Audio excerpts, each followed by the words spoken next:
we go, Mario. I unmuted you just before you said that. Yahoo! Hello, That was more everyone. Mickey Mouse than Mario, but hello. I Hello, don't know. everyone. Hello, everyone. It's us again. I brought him outside this time. I brought you outside Weekly this time. Oh, this is the route. What's all this wreckage? Is this our neighborhood? Yeah, I'm the only one Huh. left. Oh. I was hoping Hey, for like, Meowth. Hey, Kila. hey guys. I was expecting like, I don't know. You know what? I wasn't expecting neighbors. We never got a housewarming gift in the weeks that I've been trapped in here. You never once had to answer the door. Yeah. Yeah. And I don't know. I feel like just thought we had rude ass neighbors. I feel like once we discovered the door to a dimension of infinite pain, that should have given us a clue about the kind of neighbor we are in, the kind of neighborhood we are in. There's just no neighbors. This is a lonely neighborhood. I mean, it's not too bad. If we swept up, they're crumbling buildings, sure, but maybe someone left like a PS5 just, in the ruins or something. This place is a shithole. No wonder you got this place cheap. I'm assuming. Yeah. It's like murder houses, you know? I don't get to do like I hate modern housing so much. No, I say murder. Oh, mortar houses? I'm talking about like modern. There's a modern design aesthetic that I absolutely dislike in the inside of houses. But you go on mortar houses. No, I mean like like how when someone gets killed in a house, it gets cheaper because people get scared of ghosts or whatever, or of ghosts or like whatever. Yeah. Yeah, it's like that. And honestly, like for someone like me who doesn't believe in anything, like that is a golden business opportunity. Oh, you said murder houses. Yeah. Your accent made me think you said mortar houses, like mortar, like brick and mortar. Every house around here is made of brick. We don't do that. Yeah, I was just like, okay. We don't do that shit like that shit Americans do where they make like the houses of like wood and paper. We don't do that. And our vinyl, yeah. Ours is brick too. But yeah, I'm talking about a very modern design aesthetic where it's just like you see that dull gray vinyl wooden floor, wooden, like fake wooden, and then you see all the sterile white walls that pair with it with the same design aesthetic that almost every YouTuber who's moved into a new house who doesn't bother to fucking paint their house or do anything to make it look like a home. Yeah.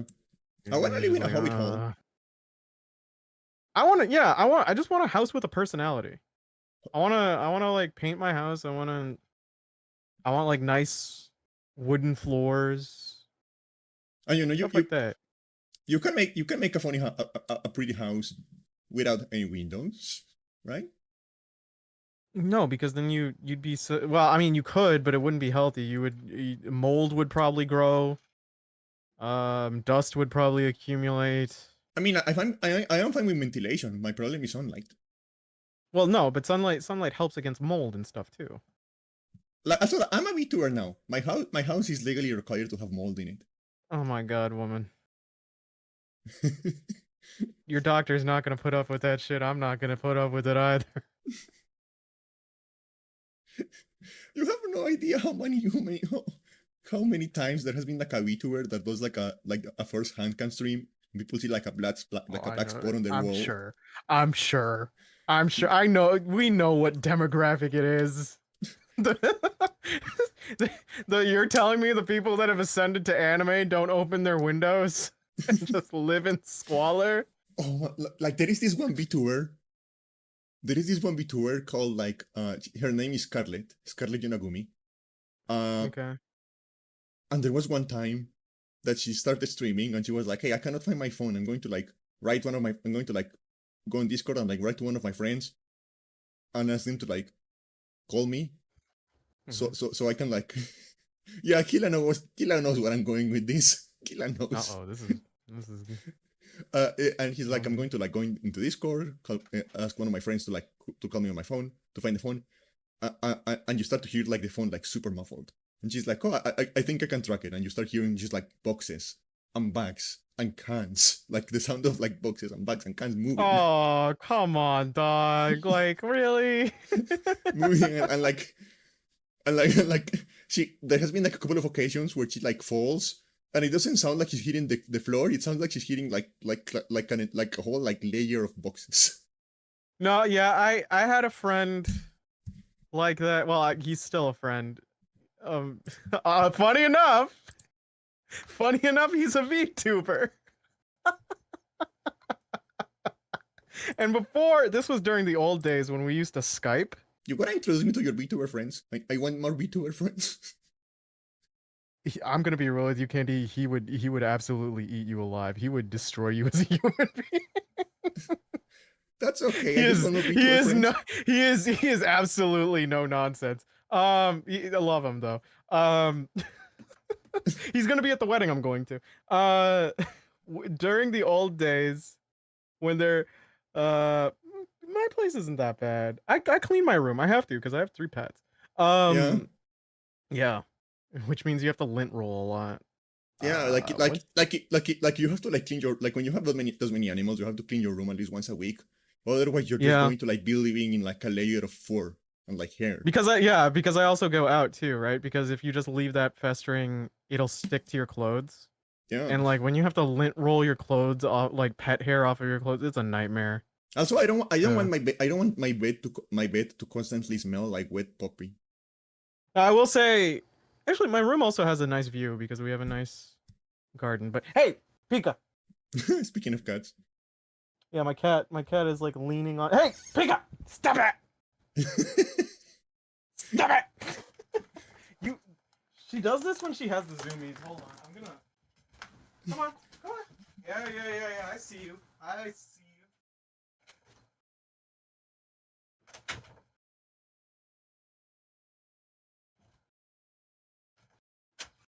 That's the cat owner. Okay, she's been ejected. She can now run around the house. Is it your first time owning a cat? I forget. I forget if this is your first time owning a cat. We had that old cat Garfield I told you about. Oh. But Garfield wasn't zoomies. He was just fat and lazy, hence his name. And he was orange, but he had more white on him. And he was old, so like. He was and they old. slowed down. Well, no, because like when we had him, he was only like maybe. Well, I guess he was still technically old if you want to go that far. He was like 6, and he was just like a stray that walked around the neighborhood, and we found, lo and behold, when the neighbors that got divorced, by the way, the husband, so they used to feed Garfield because Garfield would want to leave the house. He was just a stray in the neighborhood, but he would stay in our house a lot. And then they just fed him premium cat food, and he just chilled with them like a traitor.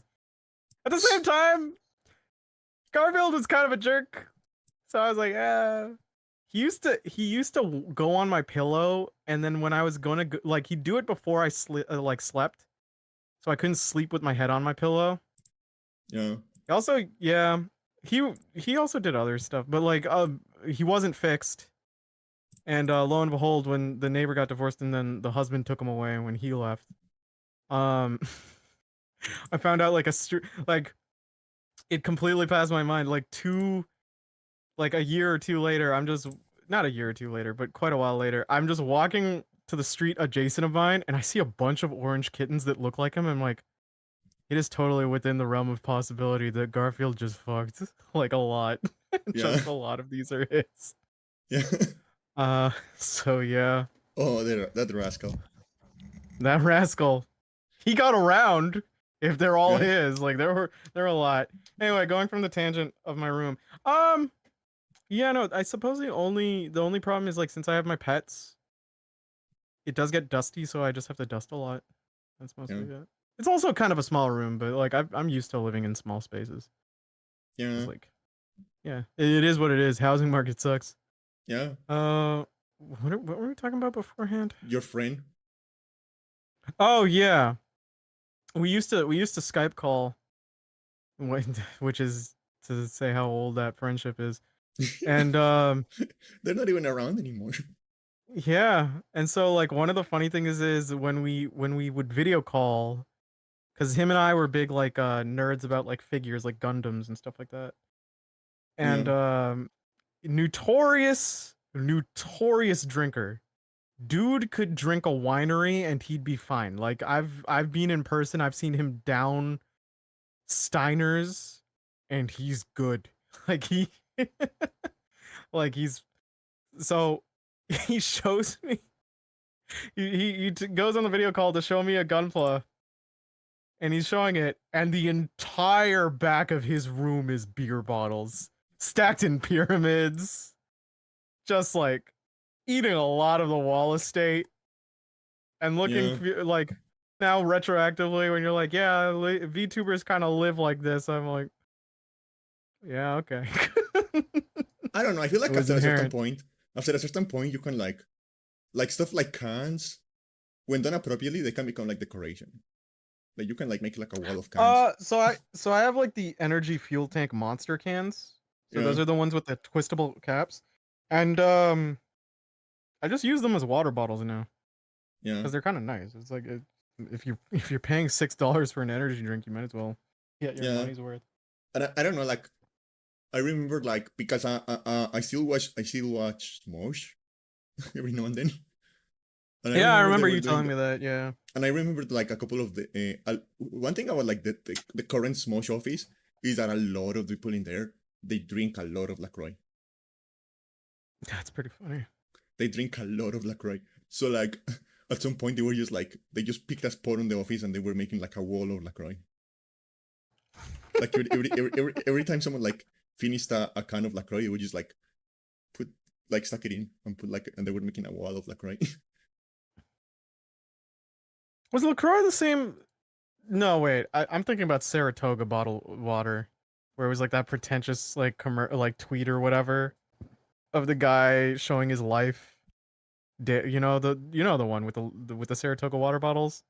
The guy wakes up with like black tape on his mouth, and Oh yeah. yeah, he has the most luxurious and stupid schedule known to man. Yeah, Yeah, I saw that tweet. I don't think He I've just ever like tried. works out in his balcony for like 5 minutes. Yeah, like come on. Yeah, and his place looks like the most sterile, boring place on the face of the earth. Like, I don't know what this man's lifestyle is. What was the line he said in the fucking video call to make him sound like a businessman? I think we got to make it 10,000 or something like that, right? I don't know. I wasn't Yeah, paying. oh, it's so I bad. wasn't paying attention to that. But yeah, like Yeah, I remember yeah. that. Yeah, like it was like, man, this is not impressive. You are not This impressing is not anyone. impressive. This is just like perplexing. Like who lives like this? And I think like the tweet was like by some sort of business or something, and he was like a representative or whatever. And even Saratoga, because like the whole video is like littered with Saratoga water bottles that he uses for like facial cleansing and drinking. Yeah. And Saratoga's just like, we have no idea what this dude is doing. We did not sponsor this. This is the weirdest thing we've ever seen. He made us an ad for free and we don't even like him. Yeah, we don't even like it. It's weirdness out, bro.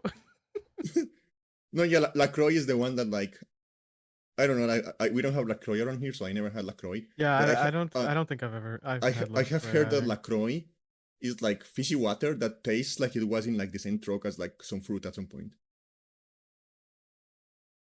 Oh, so it's like carbonated or like sprinkling, and that's or like sparkling water. Yeah, but like lightly flavored. Mm. Like you have like orange LaCroix, but it doesn't taste like orange soda. It tastes like they were just like on the same Ah, truck as like some oranges at some point. I always I hate carbonated water so goddamn much. I know Yeah, Dura I drinks don't that know. shit by the truckload. I don't drink water. No, wait, he does he hate it too? Yeah, you don't drink water, which is already a point of concern. But It's okay. My piece is still yellow, so I'm fine. that doesn't mean anything. I don't know. Like my whole life, I grew up like seeing those charts, and it's like, yeah. If you pee turns orange, you need more water. Well, that orange, I think if it's like dark orange, also can imply like I think a mixture of blood within it, right? Yeah, I think Yeah, yeah, or it can just be like an infection. it is very hot though. My pee is like shockingly hot. Well, I mean, it's sitting in your body. It usually is. It'd be more concerning if it was cold. Yeah, clear is more hydrated. You drink more water, the more clear your pee is. I don't know. Yellow just means your body's like doing its job, filtering out as much shit as it possibly can. I think both my kidney still works, so I'm fine. How are you so tall but your bar is so low? I'm very good at limbo. That's true. It's that Colombian heritage. Yeah. Nick, I'm trying to limbo, but my ass is too fat, and it's putting me up by 2 extra inches. Yeah. She just walks over limbo. She does have tall legs. Yeah. Yeah, I remember like when I was like in high school, like the height difference was so like because okay, there was me, right? Then there was someone who was like 10 centimeters shorter than me. And then everyone else was like at least 25 centimeters shorter than me. Yeah, I mean like I was like you see like every now and then I would see pictures of like our group, like when we went like on an act or like one of the like school meetings or something like that. I will see pictures of like the entire like classroom, the entire group like walking together, and it will just be like a bunch of like 100, a bunch of like people who were like 165, 170 centimeters, and then they're just like me standing up there like I look like I look like a fucking teacher walking a bunch of like children. Well, because like media, especially Western media, and you know what, like I suppose more romanticized media, they have this thing where they go, oh, the average heights are skewed. So an American average, quote unquote, like 6 feet is more achievable and stuff like that, supposedly. Yeah. And in media, you get littered with people who are like 6 feet, or like for women, it's usually going to be like you're 5'10" or something, or maybe a little lower. But if I remember correctly, like the global average for height is skewed much lower. I think like what is it? Yeah, like dudes are like 5'8", and then girls are like 5'5", 5'4". I think around here the average is 172 for men and 161 for women, or something like that. Okay. Yeah. Canada, it's more 6 feet.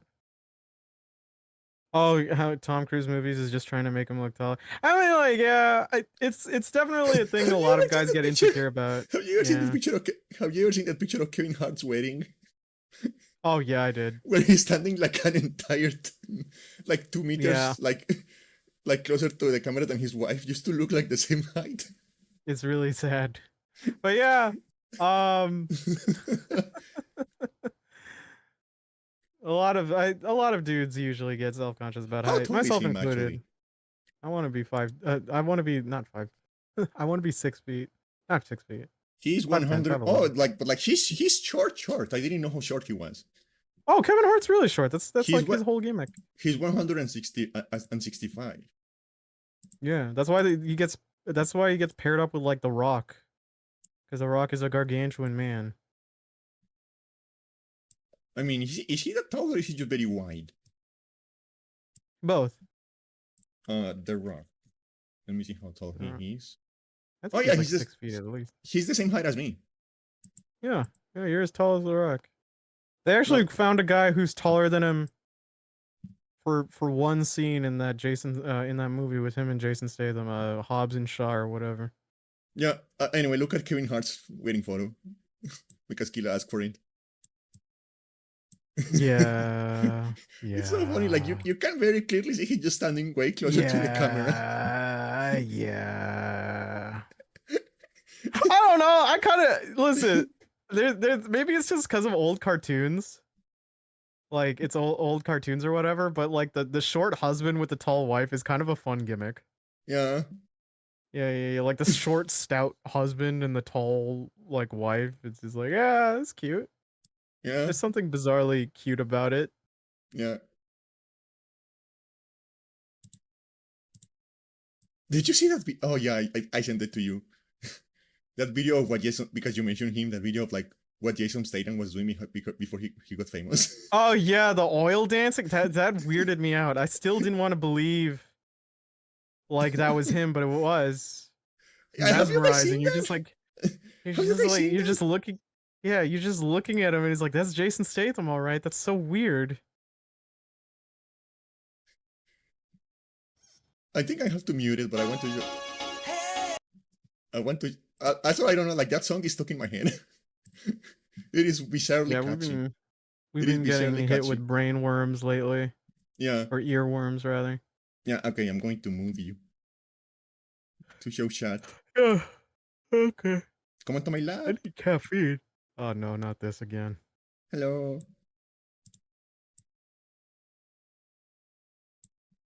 Why are your nipples hard?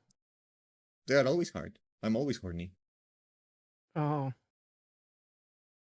could you be less? It's stabbing into my back. No, I cannot. Okay. Where did I put that window? Here it is. We separated. Shaman. Need to refresh this.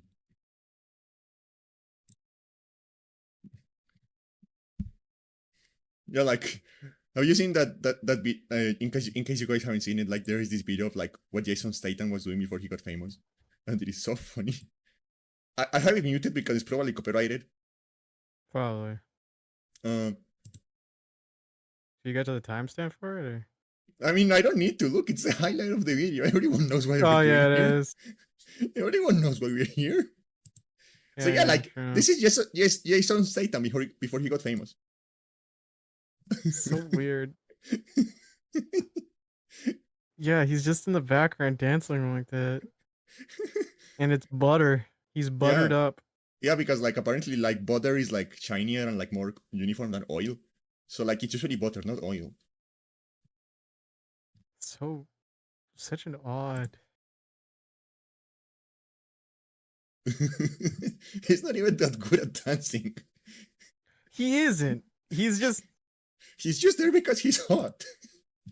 Well, I could see it as like a random game dance animation, but it's like, yeah. like the Vampire the Masquerade, like dancing animation. Oh yeah, yeah. In the club whenever you go to meet Jeanette and them. Yeah. Yeah, that dancing animation has never like even since the first time I played the game, that animation has never lifted. That animation is. Oh, you know what? You just reminded me is Vampire the Masquerade. It's like 2. It's still probably development hell and dead, right? It's like. Yeah, weren't they like they handed the game to like a company that only makes walking simulators? Well, they handed it, and then that same company, they said they were gonna reduce the amount of vampire classes. Yeah, because they only know how to make walking simulators. Yeah, so like they reduced it to mostly the boring normal ones that are the most humanoid. I think only 2 are a bit interesting in their moveset, if I remember right. And even then, the vampire clans are cool. It's just like, I want to be a little hobgoblin Nosferatu and go down the sewers. God damn it! I need rats. Yeah, but like, yeah, no. What was it like? They were updating and showing each of the classes, and then I remember nothing coming after that. Like maybe they still post videos, but no actual game announcements in like presentations or directs. Like they didn't pay for it. They haven't said anything about like a release date. So Vampire the Masquerade is just eternally in hell. Actually, I want to like, I want to verify something. I'm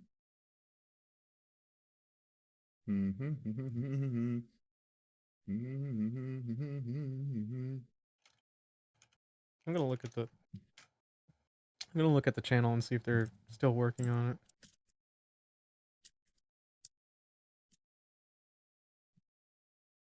Oh, they brought up a new trailer 2 weeks ago. Oh, okay. So like, okay. So they're still like working on that game. But I don't know. I feel like at this point, like that game is going to like end up like beating, like we are going to like end up in with like a Duke Nukem Forever situation. Yeah. So they reduced from what did Vampire? How many did Vampire the Masquerade 1 have? Did it have 12 clans or did it have 8? I can't remember.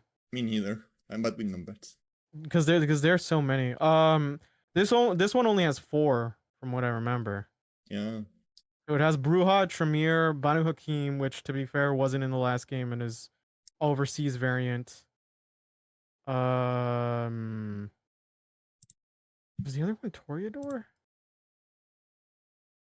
I don't know what the fourth one was, but like, yeah, they just they limited it to 4. The other assumption is the other classes could end up just being DLC, which would be shitty. Yeah. Because like, what's the point? But yeah, World of Darkness has not done too hot in the video game world. Like even Vampire the Masquerade 1, as fun as it is, it's like broken. Yeah, it is a fluke. So yeah, so like it's like a really there are moments of that game that are hodgepodge together, and you're just like, oh, but like it's still a fun universe. Those Yeah. books are really fun. So it's just like a shame that almost every video game entry into that universe kind of just blows. Like the werewolf ones were also pretty bad or Yeah. lackluster. I heard like a couple of the visual novel ones they brought out were okay. Yeah, but But like visual novels, they are just leaning on the strength of the writing. Same thing as the books. And so, yeah, they are. They are. And to be fair, the presentation, and to be fair, a lot of people easily eat that shit up because it's like goth fantasy nightmare. Hold on a Yeah. second.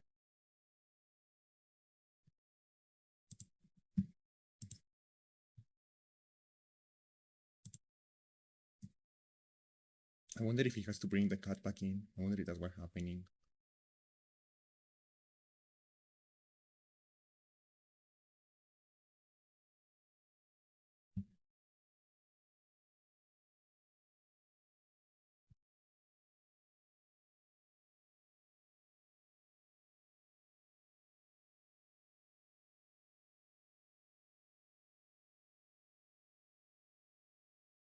So,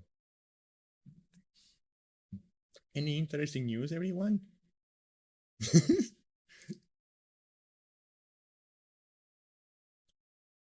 I like how you can see like just a little bit of like the icon of like the muted microphone. I wonder what fucked up shit I can like come up with before he comes back. So like as soon as he comes back, I say something like really fucked up. Like last time, uh,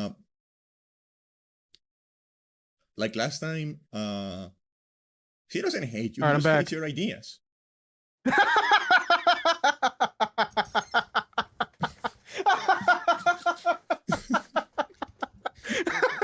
That's what I walked back into. I'm sorry. All right. Anyway, no, it's just a call because my mom's away, and you know what she does? She does the whole doting like, are your brothers and sisters fed? My brothers and sisters meaning my pets. He's like, are Yeah, they fed? Are they okay? Thor has been scared lately. He had a little spook yesterday. Last night he went under the bed. yeah. I don't know what that means. No, when my mom's away, she doesn't call me because like she like at this point she knows that like if she isn't seeing anything on the news, I'm okay. Fair. Fair. Like She I'm doesn't not call going your to just sister like either, though. oh yeah, she calls my Maybe she sister just. because she's Well, then normal. yeah, no, but then that's probably just a 2-for-1. She's probably like, oh, and how's your sister doing? And she's like, yeah, Candy hasn't set anything on fire yet. It's like, all right. Yeah, like I don't know how I'm going, but I'm not going alone. That's all I know. Oh, Jesus.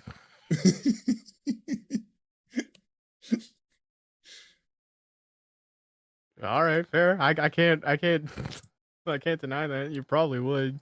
Yeah, Her last words were, "I'm gonna make this everyone else's problem too." yeah, But yeah, we were talking about Vampire the Masquerade. Yeah, just like jank of yeah, just like, yeah, the aesthetic, and like, yes, I suppose it doesn't count like if it's a visual novel because you just rely on like the nice art style and then like maybe a self-contained story that's in that universe that doesn't really have gameplay. Because yeah. like the thing is, you and I aren't averse to visual novel when it's like a delivery of story if there's a gameplay mechanic too. What if there is porn? Well, for you, there's that, yeah. But like, I'm assuming because you're playing 100 line, it Yeah, delivers everything in a visual novel s style. yeah, most of it. But that Yeah, game, yeah, and that game has gameplay. Whereas like, I'm playing Ace Attorney, and the gameplay is actually kind of woven into that visual novel style. So, yeah, yeah. yeah. No, yeah, that's fair. Visual novels aren't for everyone. They aren't. They aren't. It's a tough thing because it's like I don't necessarily. I used to be okay with them when I was a kid because they were just like because you would save money on the development, you could Yeah, just boatload more content, right? So when you're a kid, that doesn't really register to you like during the DS or the Game Boy Advance days where you're just like, wow, there's just so much to, and then you actually realize what's going on. And you're like, oh, I'm not really doing anything. yeah, Yeah. And then I became much more averse to that during high school. And again, the only few exceptions were the ones that had gameplay in them, like Phoenix Wright, Trauma Center. I guess technically, well, not really Ghost. Yeah, I guess Ghost Trick maybe if you want to be yeah. strict or something. But yeah, yeah. You know what gameplay thing I hate, or rather But game thing I hate? I hate when you have the video game. This happened a lot during the Game Boy Advance and the DS days, and I can't exactly blame them. But one of my biggest gripes is you're right before the final boss, right? They tell you it's going to be the final boss. yeah. You beat the game, roll credits, the game reloads you to right before the final boss. There Oh is no yeah, post game or yeah, acknowledgement to that you saved the day. So you are in this perpetual time loop of having to. And the worst part is they do that, but then some sort of secret boss or something unlocks. yeah, And you're just like, but that's just you've acknowledged that I beat the game. Why can't you do that story wise? yeah. Yeah, I hate that. I always hated that. It Yeah, it's happens in annoying. Mega Man Battle Network all the time. It happens in Mega Man Star Force. It happened, I think, in the 2 Shaman King games I played, and I always hated that gimmick. It's just like, no, just it doesn't. I mean, Like I and don't like know. I guess like it's fair. you can have minimal post It's fair. games. It's like like it's fair if like there is no like maybe like there is not necessarily like any room for like the post game or whatever, you know. And like the development schedule, like it's fair if you don't have like that budget or like whatever. But like at least like put like a little message and like a little icon on the save file. You it wouldn't even need to be that much. Just roll the credits, load the character back into their home base or whatever, and then just put a thing where it's like you can now free roam and some secrets Or are like a boss unlocked, rush or like something like that. or a boss rush, or bada bing, bada boom, and then yeah, because like I just I don't, or you know what, just load me to the menu and say you can start a new game. I don't know why I hate it so much when I have to reload, like when I load the new game plus or the post game quote unquote, and it's just like you're right before the final boss again. It's Yeah, like I don't know why this annoys me so much. yeah. Speaking of that, Mm-hmm. the game I'm playing right now, Does it do that's that? actually covered. No, it's the complete opposite. You finish the Oh, that's game, good. you finish the All game, right. you roll credits, you go back to the main menu, and the game tells you, okay, reload the save file to start from the very first day with like a completely different story now. Oh, that's cool. So we're doing the Nier Automata thing where you actually have to beat the game like 20 times. All right. So I'm going Cool. to be here forever. No, no. That's, I mean, to be fair, this is your life. You do this with Fire Emblem of your own accord. Yeah. But this is just like new content, so like that's good. That's still Yeah. good. Um yeah, like the thing is like, okay, so like what happens? The plot of this game revolves around like something they call hemoanima. Uh what is hemoanima? Hemoanima is like it's like special blood. It's like magic blood, right? And you can use Mm-hmm. that blood to like manifest like special weapons and like have powers, right? Okay. But like the thing is like you can also like absorb after you kill someone, you can absorb that also has that power. You can absorb them and like become more powerful You're all yourself. like what? You're all like bloodmancers, like hemomancers or whatever it's called. Yeah, kinda. Okay. Um, and like so yeah, like and like the thing is like the enemies also like the enemy commanders also have that power. And it turns out like if you kill someone who has that also like that power, and you absorb their blood, you become more powerful yourself, right? Mm-hmm. So what happens is that like every character has like a special like ability, right? When they are like in hemoanima state, because it's like a transformation. Yep. Um, and like for example, there is one character, and they are like just like all like little passives you get in like battle, right? Uh, Mm-hmm. so there is one character that is like a sniper, and what happens to her is that she gets like like extra damage if she attacks without moving, right?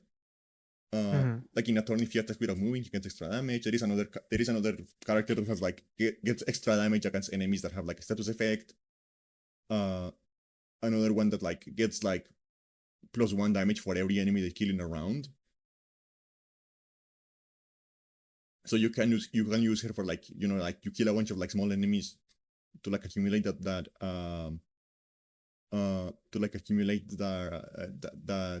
that buff, and then you just go and like one hit like the big enemies, right? There's another character that gets like a random buff every time he takes an action and stuff like that. The thing is like the main character has like the skill of the main character is like meta, in the sense that like he doesn't have like an actual like battle ability. He doesn't have like an actual battle passive. His skill is that like canonically, his skill is the reason you are able to like retry waves instead of like the whole battle. Like canonically, his skill is that he can like reverse time like just long enough to like the beginning of the wave. Oh, that's cool. So that is like the reason you're able to like redo waves. But like the thing is like at the end of the game, after the one that is, you know, like how I was telling you, like the guy who's normal, like he's too normal, I don't trust him. Like there is one character just like a guy, and like I'm like you are too normal, I don't trust you. You are trying to hide something. Yeah, it turns out like I was right. He betrays you. He betrays you at the end. He kills all of you. He kills the baby because there's a baby in this game, trapped inside of like a floating capsule. And it turns out the baby is the most powerful Hemonima user around, and he's the reason you have like undying flames running the school and stuff like that. And what they're doing is like they are trying to like they are sucking his power out and like creating like missiles filled with his power to like blow up the entire planet. You know, a normal Tuesday. So he kills the baby, he absorbs the power of the baby, he becomes super powerful. And it turns out the reason he betrays you is not because he's on the side of the enemy, it's because he's insane. And his thing is like he has like some sort of like neurological disorder that makes like everyone look and sound like a demon. So he thinks like humanity are demons and he wants to like destroy them. Which I thought was very interesting because I thought that was really interesting because that's like a real thing that actually exists. Yeah. They're like exaggerated phobias that can just like fuck with your No, but like there is like an actual like disorder that does that. Like there is a disorder that like there is a disorder that fucks with the way your like brain processes faces, and everyone looks like a demon. It's really rare. Like as far as we know, there have only been like 75 cases in like the entire history of like everyone. But like what's really weird about like the real disorder is that like it only affects like faces in person. So like if you look at yourself in the mirror, you look normal, and if you look at like videos or photos, they look normal. It only affects like if you're looking at someone like in person. Oh, that's weird. Yeah, that's so like weird, but cool.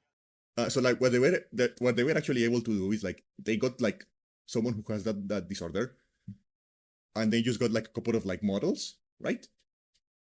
Or just like random people, volunteers, and they like got them to sit in the same room as that person, so they could like get affected and like they will see them as demons.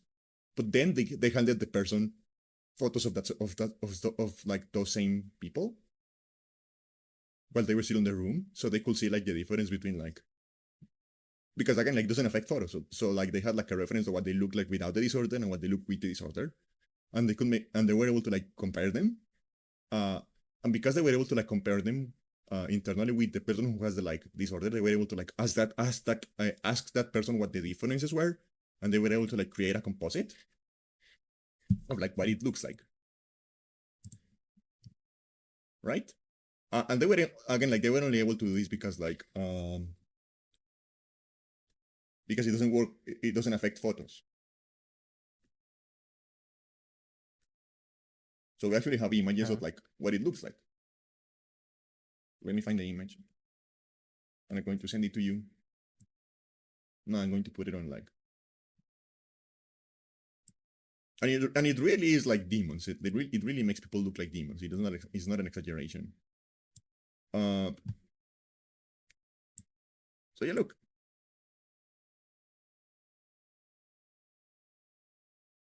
Oh yeah, that would freak me out. That would also fuck with your human perception against the uncanny valley. Yeah. Because like that's the fascinating thing. You can take it off now because it is because it's proccing my uncanny valley.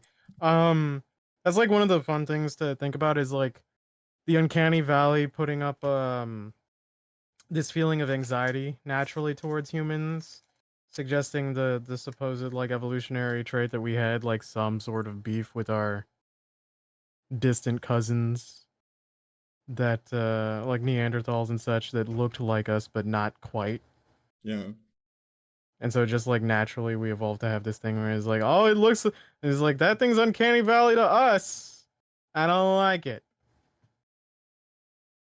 Yeah, but like the current, actually, like the current like leading theories that it was just like a sickness thing, like Mm. it was just like a way to like see when, because before we had like medicine, it was just like a way to like tell who was sick, just by the fact that they look different. What, the uncanny valley thing? Yeah, because the Well, the current Neanderthal evidence, thing would also, I think it existed before no, but that though like too. because like the current evidence points that like what humans and Neanderthals did was fuck a lot. There are people who have like Neanderthal DNA, yeah. But no, but no, if I remember correctly, there's also anthropologic evidence that we just like kind of fucked them up, like badly. But like that was not like a deliberate thing. It Which was was just also like, surprising to people because they supposedly had more cranial space for like brain matter. Apparently, they were just kind of stacked, but we just kind of yeah, we were more balanced. figured it. Yeah, we figured out how to get them and just Yeah. stay No, but like we were fucking. We were out of fucking. context. That's yeah, that out of context. That's probably gonna be good. And that's like like the thing that like humans are definitely going to fuck the aliens. Like, yeah, 100%. Humans are going to fuck the Oh aliens. well, Mass Effect's proof of that. Star Trek's proof of that. You give anything. The worst part is no one would even ask about the anatomy. Yeah. Like they would just be like, "Oh, yeah, it could kind of work." And he's like, "Really? But that's my eyeball, bro." Or what would be equivalent to your eyes. It's like, "No, we'll make it work, babe. All right, let's go." Let's go. We have 20 holes to work with. We need to get going. We're going to be here all night. We're going to start the amount of people who would die Trying to if figure it like a out. xeno No, that and the amount of people who would die if a xenomorph actually existed. Yeah. Just like they'd try and you'd just be like you'd hear the casualty reports and you'd be like, Listen, the what was xenomorph is the kind of hot. idea? Isn't it? Yeah. You have to ask like what does the little mouth do? The little mouth that like comes out of the big mouth. What do we do? Doesn't it spit acid? That's one of the functions. Might not be the only one. Also, it also chomps, right? Some people are into that. Like me. Yes, this is why you're a bot. This is why you're a bottom. Because you never talk about giving. You talk about taking it. That's how you. I like how that it came to a surprise to you that no one believes. No one believes you. And every other situation that I've talked with you on you being aroused is like, oh, if only they just like crushed my skull. It's just like you're never the one dispensing.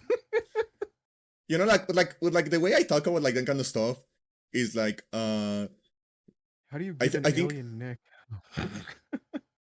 uh the way I talk I about wouldn't like that want. kind of stuff when I get turned on is I think it's less than I'm a bottom and more than I want to die in a sexual way. I feel like that might be bottom energy though. I don't think those things are necessarily like so divorced from reality. No, but The reality of each other. Mm. yeah, but like how do you give to an alien? That's a good question. How do you give an no? He said, "How do you give an alien Nick?" Because I think he Yeah, there wants was me supposed to be a dead. comma there. How do you give an alien? Yeah, because you said like I always talk about taking. Well, how do you give to an alien? Well, come on. How would you give to a person candy? With my giant Is you cock! really doing the equations in your head? It's not the hardest thing to think about. Parallel. Yeah. I like how you were asking me the mechanics of it. I'm like, did you forget how we operate as a species? I forgot I had balls one. Do you remember? I forget stuff. You forget stuff. He's because I've had this debate with a friend. I've had this debate with a friend so many times. He is adamant on the xenomorph. He's adamant on the Yacha, which is the alien species from Predator, because he thinks that mouth is also, and I was just like, dude, come on. They're both like lethal. Why are you choosing the lethal ones? Because the fun He is in the didn't danger. he didn't even pick he didn't even really pick most of the Mass Effect ones. I think he called the what are the blue ones from Mass Effect? I don't remember. I only played Mass Effect 1 like 10 years ago, and I found Yeah. it boring. I think he was like I think you might have been wrong though, because the species says they're sexually compatible with humans, but they do the mind Yeah, melding thing. yeah. So I don't know if both are applicable. I don't know. They're just like blue people. I can do that with like some paint. I guess you could do. I mean, if you really want to do a Blue Man group member, yeah, you could do that. Yeah, Yeah, they're there's just also blue a women. sorry.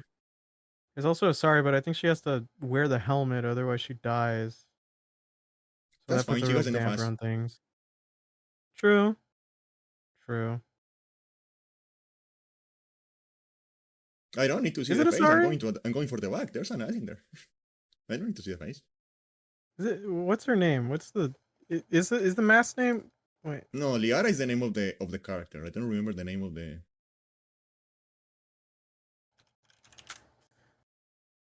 Huh. Like my brain went to Kunari, but Kunari are the horned people from Dragon Age. Oh, they're Quarians. Oh.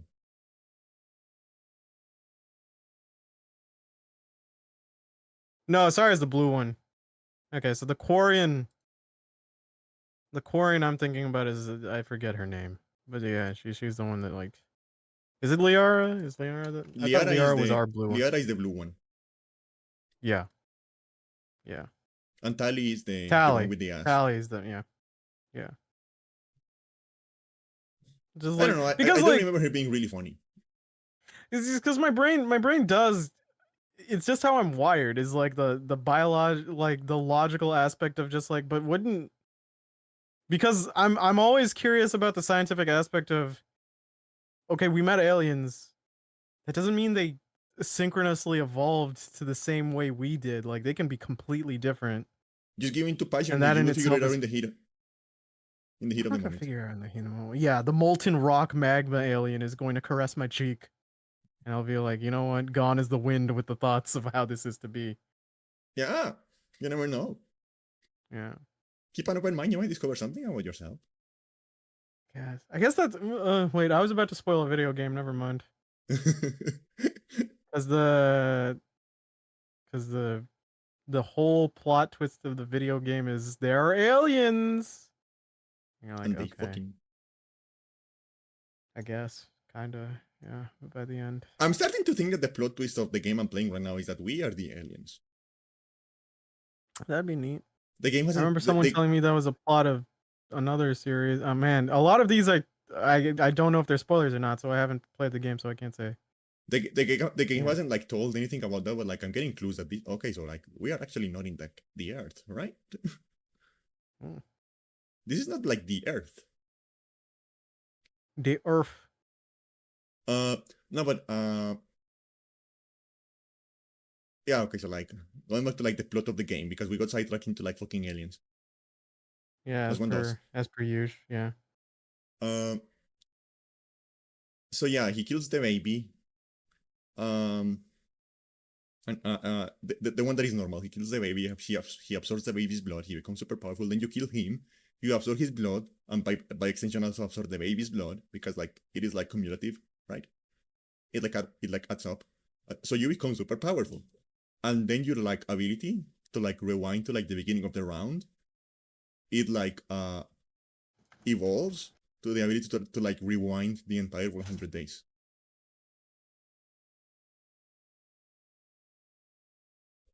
Okay. So the protagonist goes back in time, uh, and now we are like just trying to fix the mistakes. Does the protag act in this new campaign? Do they act with the he's aware. with He the knows. knowledge? Okay, so like anytime they say something, he'll have like a dialogue bracket that'll be like, "Oh, they said this." Yeah, and like you know, like he's like Okay. actively trying to like use the information to like avoid like people dying and stuff like that. And he's just like spilling the beans of like all of the secrecy where like he like realized like the beginning of the game. And like that is the funny thing about like this game is like the entire first time you play the game, the entire first time you play the game, you have no choices at Time any point. shenanigans from the creator of Isomnium. The entire first time you play the game, which took me like 20 hours, you don't have any choices. You start to get choices after you finish the game once, you save the game, and you start like the time travel thing.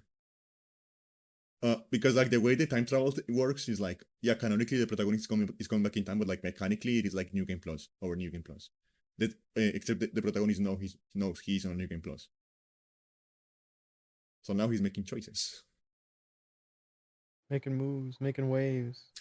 So yeah, like how different has the second 100 days been so far out of 10? 9. It's been weird. It's been very weird. Because I don't know how it happened, but like yeah, so like we killed the traitor on like the first day. So now, but like nobody believes me that I'm like a time traveler because that sounds fucking insane, right? Yeah, no, you can't be saying that. You have to prove. You have to have some evidence to prove when you say that. So everyone thinks like I'm fucking insane, and then like another 2 people died, they got killed, and we have like evidence that there is like a serial killer coming like running around. So like everyone now thinks that it's me, so nobody trusts me. But then we get like a note, like finally the dream of like the weird girl that Chad loves, it becomes true because we get an invitation to like a killing game, right? So we go to the killing game. And then just like a guy wearing like an old school diving suit that I have never seen before shows up. Completely out of the blue. I don't know where he came from. I don't know where he was. And he's like he shows up, and like the way he shows up is like he's flying like right onto the legs of like a giant bee, and he's surrounded by a swarm of giant bees. And then he uses Nicolas the giant Cage bee. is panicking, yes. And then he uses the giant bees to like kill one of you. Oh. And he's like, okay. So that's where I left last time, and it's like, what the fuck is happening? It's like, I don't know, like it feels like the game is like you start to like think, okay, I think I get the gist of the plot. I think I'm figuring out what is going on. And Ushikoshi is just like from the background, like, no, you don't, fucking idiot. No, okay. You're fucking don't. You fucking don't. But it's still engaging enough for you to be enjoying it, right? It doesn't feel too. Yeah. No, yeah, it's okay. fun. That's good. It's fun. All right, that's good. But yeah, like I'm just looking at like the gallery. I'm just looking at like the gallery, and there are like eight pages of like in the gallery, and we have only completed like one and like 1/3 of the second one. So like, oh jeez, we are going to be here forever. Hey, content forever. Yeah, forever. Forever. Yeah, I don't know. I guess like this is the inevitable. Like, this is what happens when you get the guy who made Danganronpa and the guy who made 999 and the Somnium in like the same room. Yeah. Well, because I just said it's like, what time shenanigans looping from Batman? That's wild. Yeah, that's crazy. That's crazy, dog. No, but like the writing in the game is so funny. What is up with that man and wanting to reverse time over and over again? I don't know. Maybe he has some regrets. I guess it is an effective narration tool. A lot of other games started implementing it. Yeah, Hell, Ghost Trick does it, yeah, and like but it doesn't do it to the whole game. It just does it by case by case. But yeah, I don't know. I think it's a fun way to justify like making different choices on like a new game plus. I guess it also just gives you a Because feeling like of ultimate agency. yeah, but like like it is. I think it's a cool way to just mechanically justify like because like the way you like play visual novels is that like you use information you gained to like go back and like make different choices, and that is the way it mechanically works on like this world in like the real world. Was Doki Doki like, also time looping? I don't remember. I never actually played that game. I just saw some people playing it. Yeah. Yeah, but like okay, so like the way it works in real life in like this plane of existence is that like you take information you gained and you go back to like a choice and you make a different choice based on like the new information you have, right? But like the time travel is like a cool way to like justify that also like in the universe of the game because like the protagonist is doing the same thing as you. They are going back and like using information they gained to like make a different choice. So yeah, like it's like meta new game plus. It's very it's just it's essentially the same thing as like, hey, what if your pro tag was aware of your ability to quick save and load?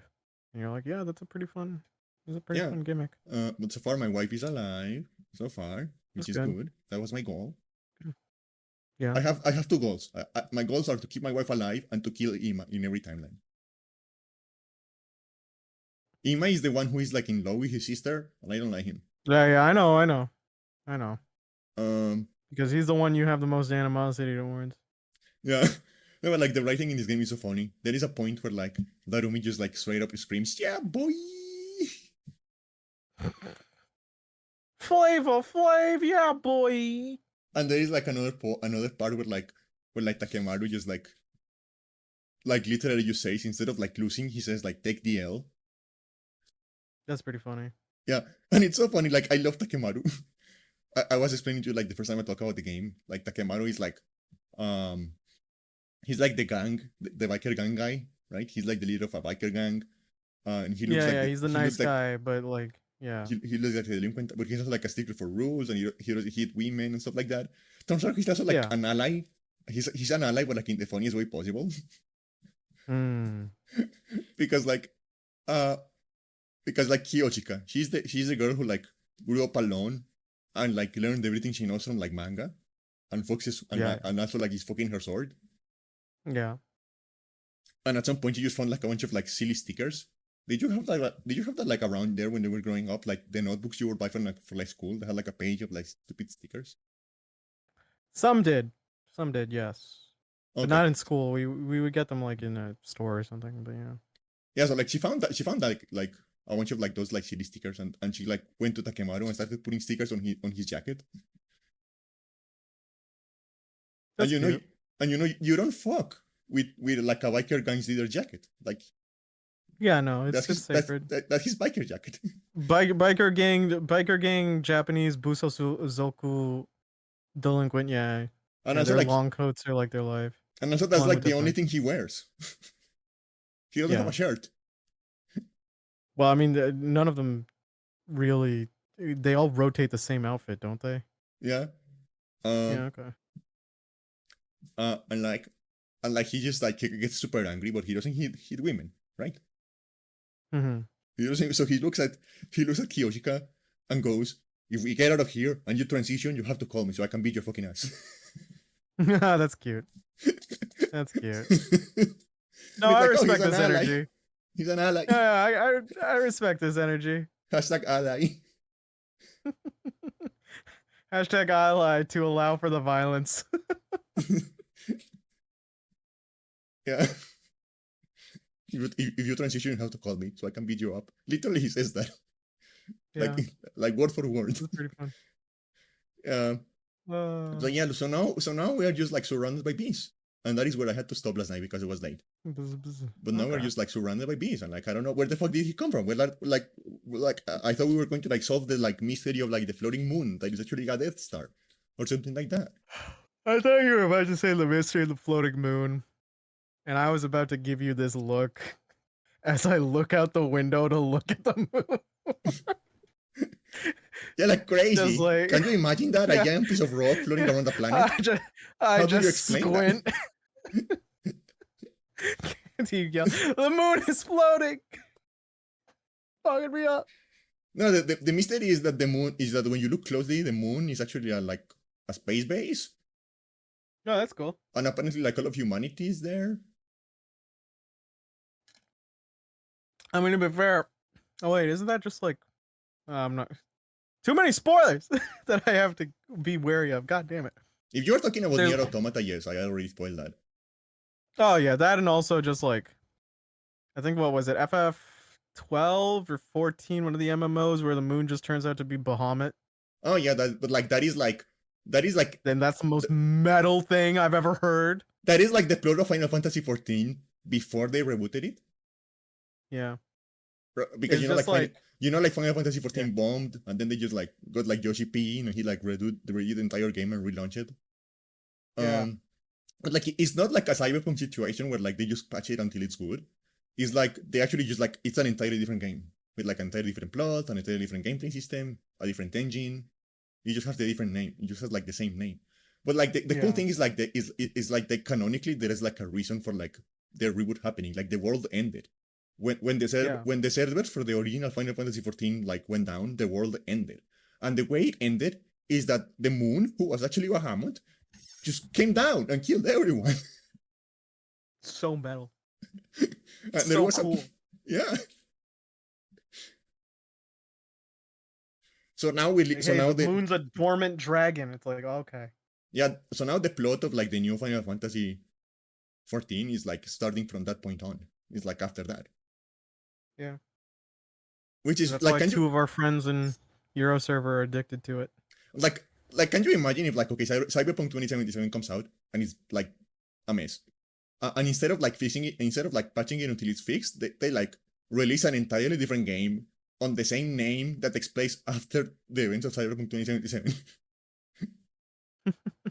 Because that's kind of what it is. Still really crazy. Funny though. No, like the plot of Final Fantasy 12 is like a magical bot plug that is actually Satan. Kinda. Well, I remember there was like some plot sort of thing where it's like they were aware that like they had a quote unquote awareness of being an MMO where they had to fight off quote unquote the entropy. But now, oh wait, no, not 12, 11. Final Fantasy 11. 12 is the one with Vaughn. Yeah. Yeah. Yeah. Final Fantasy 12 is funny because it's like the same gameplay as Final Fantasy 11, but like single player this time. Yeah.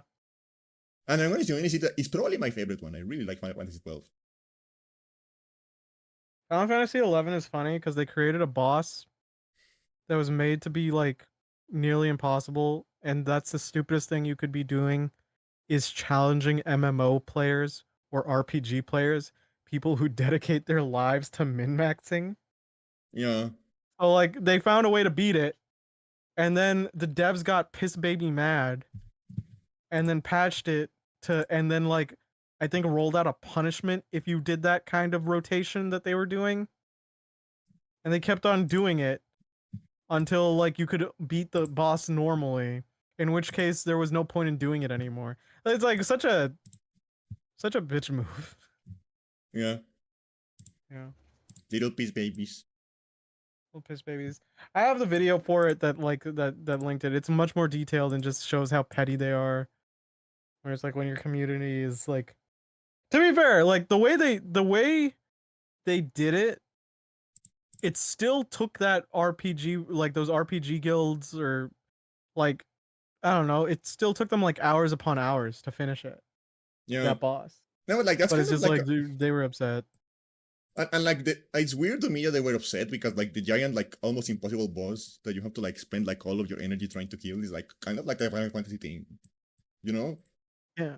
Like you have the ultimate like, weapons, and you have like it's like just people optimize. It's just how it is. Their brains are fine tuned. Like you can be a great game designer. You will almost never account. You can't possibly account for your player base. Because there's someone who's way more insane playing than you. And like especially like the specific genre of game. Like if you are going to make if you are the kind of person who is going to spend 100 hours looking at like percentual increases, like you are not normal. And I say that as And they're someone who also likes RPGs, like you are not normal. no, there are people who just min max because their brains are wired for permutation and experimentation, Yeah, memory recollection on like all this stuff that just goes in, and they just maximize that. It's why it's like it's funny when you get like people who create like a fighting game and go, oh, I've made it so it isn't competitive, and then they bring it to Evo, and then in the demonstration booth, their shit gets rocked because people have min maxed it, and they're like, what? But I made it so it wasn't like this. Like, do you know what community you're playing for? Like, come on. yeah. And like I think like for example like in Final Fantasy like 15 there is like a boss fight that is like a giant turtle that has like an infinite amount of health and you have to spend like 2 hours fighting it. Yeah. And it's super funny.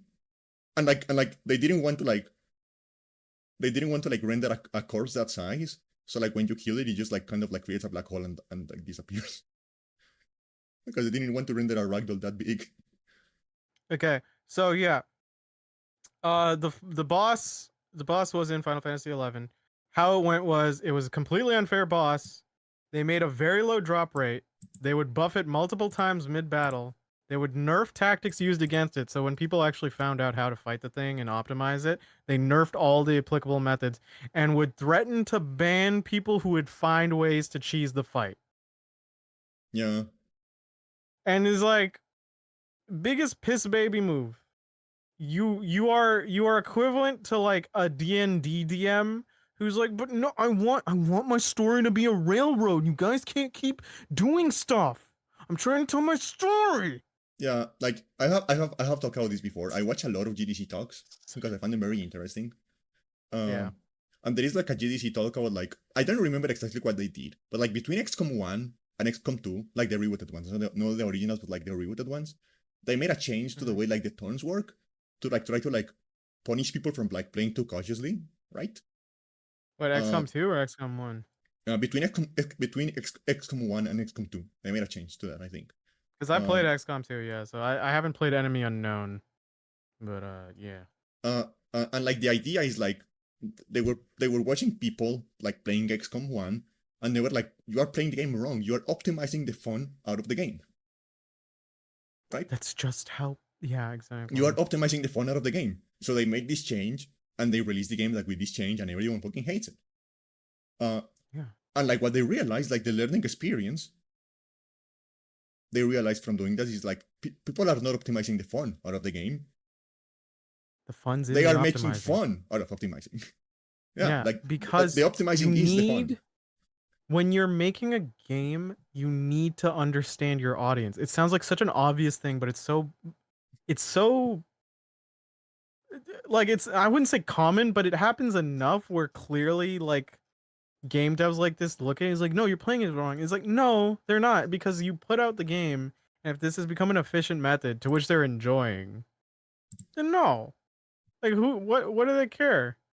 Like why should you care that like they're playing it differently? If anything, balance around that. Yeah, If your core gameplay loop wasn't fun enough on its own for people to like, and then people had to min max and create like a subsystem essentially of thinking to approach that, that proves that your initial gameplay loop wasn't necessarily that great on its own, maybe, and you yeah, might have to refine it. yeah. And like yeah, like they realized like they were going at it like the wrong way, and they like released like a big patch for the game that like brought it back online for like the first one. Uh, Mhm. and yeah, like everyone likes it now. Everyone thinks it's good now. Yeah. Plus, I feel like designing a game so players want to play how it's fun is basically, yeah, it is. It's just like it's the thing where it's like it when you have a single player game, like who cares? When it's a multiplayer, sure, we can have an argument here because like there's a community and Yeah, and like trying to depending like on keep like how an even ground for like everyone to have balanced. fun and stuff like that. Yeah, exactly. That works. But when like my logic as a video game player to anyone around me is if it's a single player game, play it however the fuck you want. It doesn't affect my core experience. Yeah, and Maybe in a like discussion it'll mess you up if the like the topic is mostly gameplay and you use like a cheat engine, then yes, there's probably not going to be much intersection of appreciation. But aside from that, like yeah, and you like paid the money, play it however the hell you want. I was thinking about that like recently because like that game that came out like a couple of weeks ago that like was very, very successful, like Obscure Expedition 33. Yeah. They released a patch that like Wasn't that the one people kept on saying like, oh, it's the revival of turn-based or something? yeah, they released Yeah. a patch that like nerfed a move that people were like using a lot because it was very powerful. And it's like, Yeah. like why though? It's a single player game. Just let people use the fucking like busted It's move. people. It's fine. It's why. Okay. Cheesing is fun. I like. I'll do some skilled runs, and then I'll do cheese runs because cheesing in a video game is so funny in my brain. Yeah, Not like it's because you've kind of just like also on this, if it really bothered you and it was gonna ruin my experience, sure, you can patch it out. I still think it's a little bit of a bitch move, but yeah, you could yeah, patch it out, and then I'm forced to play how you play. But like, cheesing is just so funny to me because it's this idea of breaking the game world and just kind of having fun yeah, and just like also appreciating the game as a technical thing with its limitations. And it's like this conversation goes out the window when speedrunners do it. But yeah, like for some reason, other people they'll just be like, he's not using the exact build that optimizes, but also like doesn't make things too easy. It's like, yeah, you're just gonna get people who are like that. yeah. And like I don't know, like I always think back like because something I really like about like Valve games, like like Portal and Half-Life and stuff like that, is like after you beat the game, you unlock like a developer commentary, which is like you play the game again, except there is like a lot of like little like bubbles around the world. And when you walk into them, you Hmm. get to hear like a little bit about like the developers and like what they were like Yeah. thinking in that area. And there is like one in like the first Portal game, which in my opinion, like Portal is like I feel like everyone who wants to get into game design should play on like story Portal because it's like one of the most like elegantly designed things like ever made. Like Portal Hmm. is like I think like the only thing like that is more elegant than Portal is Tetris. Okay. Yeah. Like Portal is genuinely like from like beginning to end, it is like so like tightly put together that I think like no game like that is ever. Even Portal 2 is good, but it's not as like tightly put together. You Uh, know what the thing is, like Half Life has a lot of good director choices and is pretty solid gameplay wise, but then it does kind of fall apart near the end when you go to to Zen. yeah, to Zen. So yeah, you're probably right. Portal's probably the most consistently And I'm like not even talking throughout. just like about like Valve games. I'm talking like in general. Like of every game I played, I think Portal is like one Mm, of them was like tightly put together. So like I think like everyone who is like wants to get into game design should like play Portal and like study it and like listen to the developer commentary because like yeah. it is like a Even just listen to like some of the insights like Gabe and his team has too. Like yeah, I'm sure it sounds like pretentious like to say it's like, oh, their word is gospel. Is like, no, they have just very fun insights that people just kind of overlook. One of the yeah, classic ones is Gabe going like realism doesn't necessitate fun. Fun is in reinforcement. It's like it's yeah. true. And Like what does it like matter? there is this like one like particular like point in like the developer commentary of like Portal where you get to like a chamber and like the way the chamber works is that like as soon as you enter the chamber, um, as soon as you enter the chamber, the exit is like immediately in front of you, but it is like on like an elevated platform, and it is surrounded by like surfaces that you cannot portal into, right?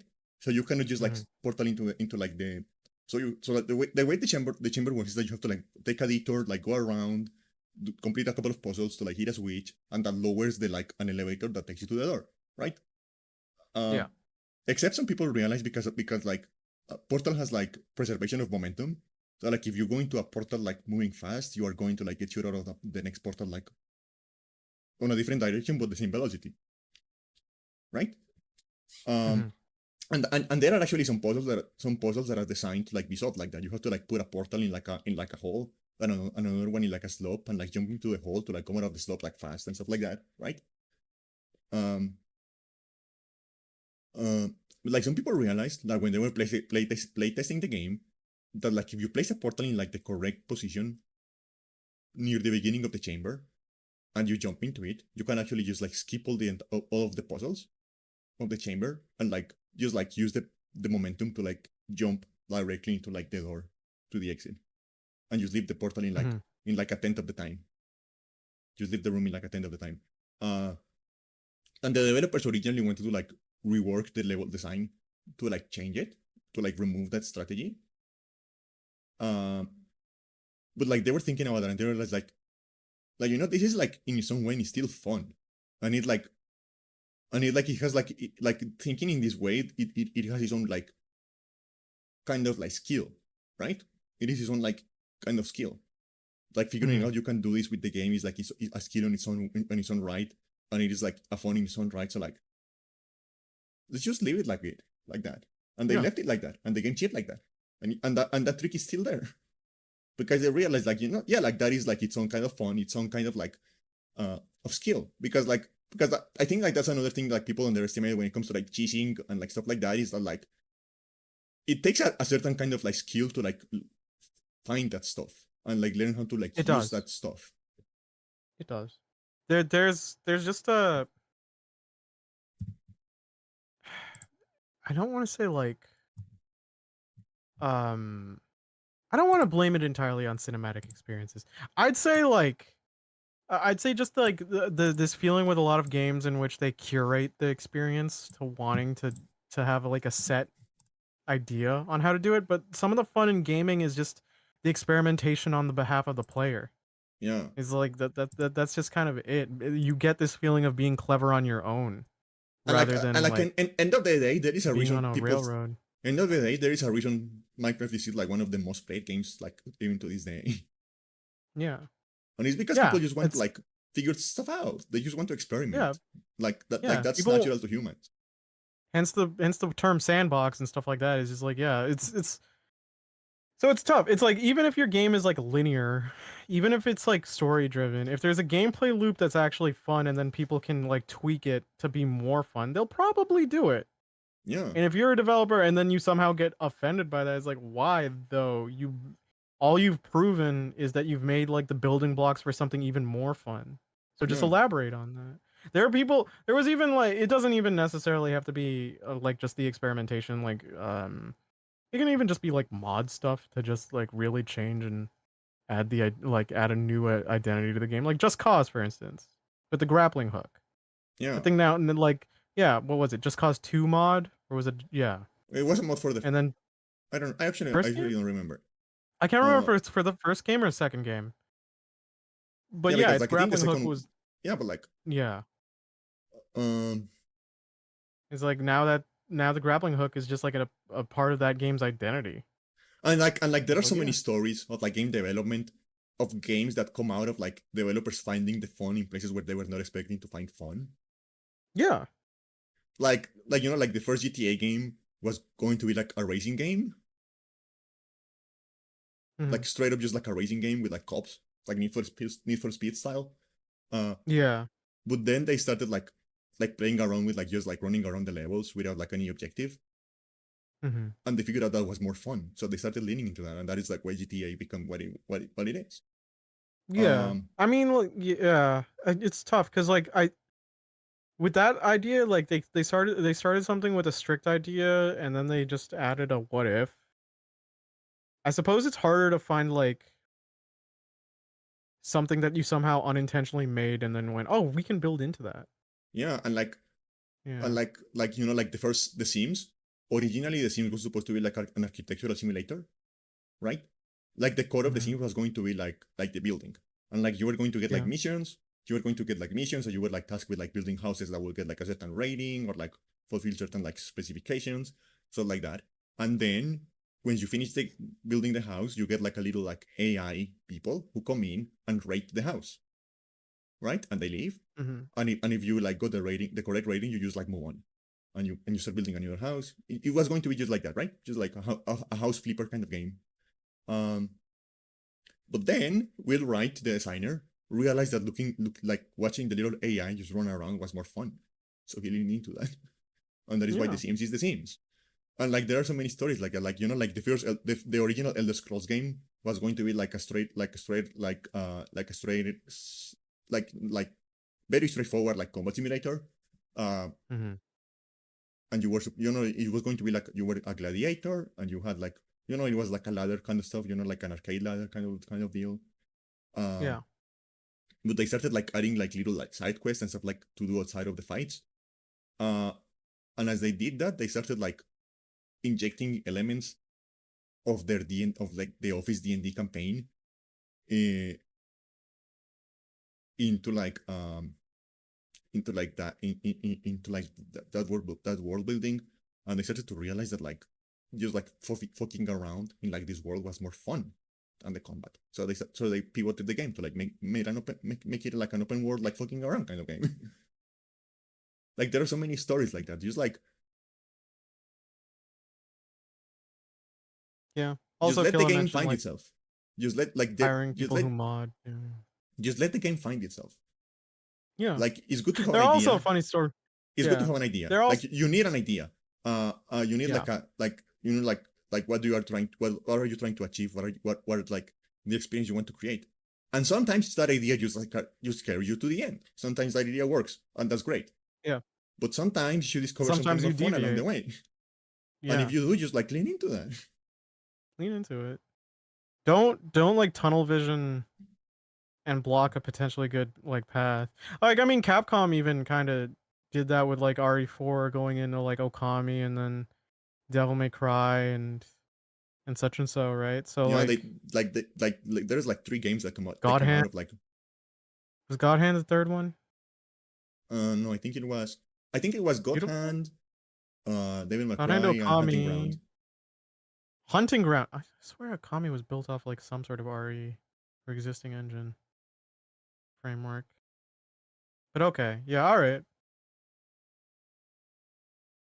Yeah, no, like just being creative is like it's like it's spreading all these ideas, right? And you'll see something potentially more interesting or more like fun to engage with maybe than your original idea, or maybe it's like fun on its own but it doesn't, and the core thing that you have is fun on its own, so bada bing you have an idea for the next thing you'll work on, Yeah, stuff like that. I don't know. like if your current idea Yeah, is working, but you also find something else that works, just like put it in like a little like Google Doc, and like yeah. once you finish your current And then game, you can lean into that and make another thing. you got yeah. I'm trying to think of more situations. I mean, you know what, I think the funnier ones are when they have a core idea, they didn't get to execute on the core idea, so they're doing something else. But Yeah, then like one of my favorites is like Guilty Gears, because Daisuke Ishiwatari wanted it to be an RTS. yeah.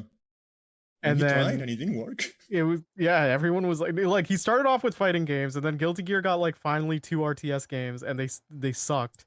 And he's like, this is how I always envisioned what Guilty Gear would be, and everyone was like, man, stick to fighting games, you idiot. It's just like fine. Fine. Fine, whatever. But Yeah. I'll make an RTS character called Jacko, and you'll all love her. And we're like, yeah, that's fine. Just make it a fighting game. And he's just like harumping on the office. Oof. As he's voicing Soul, playing the guitar for the entire OST, and then designing the game simultaneously because he's a crazy person. Yeah. Yeah. It's like he's not like I wanted Meanwhile, to the play Blaze metal or anything. Oof. Meanwhile, the Blaze Blue creator is chained to the corner of the room, being like, "Can I now make some more Blaze Blue?" No, I'm back, baby. You Get cannot Ragna out of here. you can only make Blaze Blue if you find more crossovers. Find more crossovers. Okay. I don't know, Ruby. I don't know. Slaps him, do it. But that's a terrible idea. You're the one who said it. I still so won't weird. let go on. I still won't let go of it. Ruby's like the least interesting property out of those 4.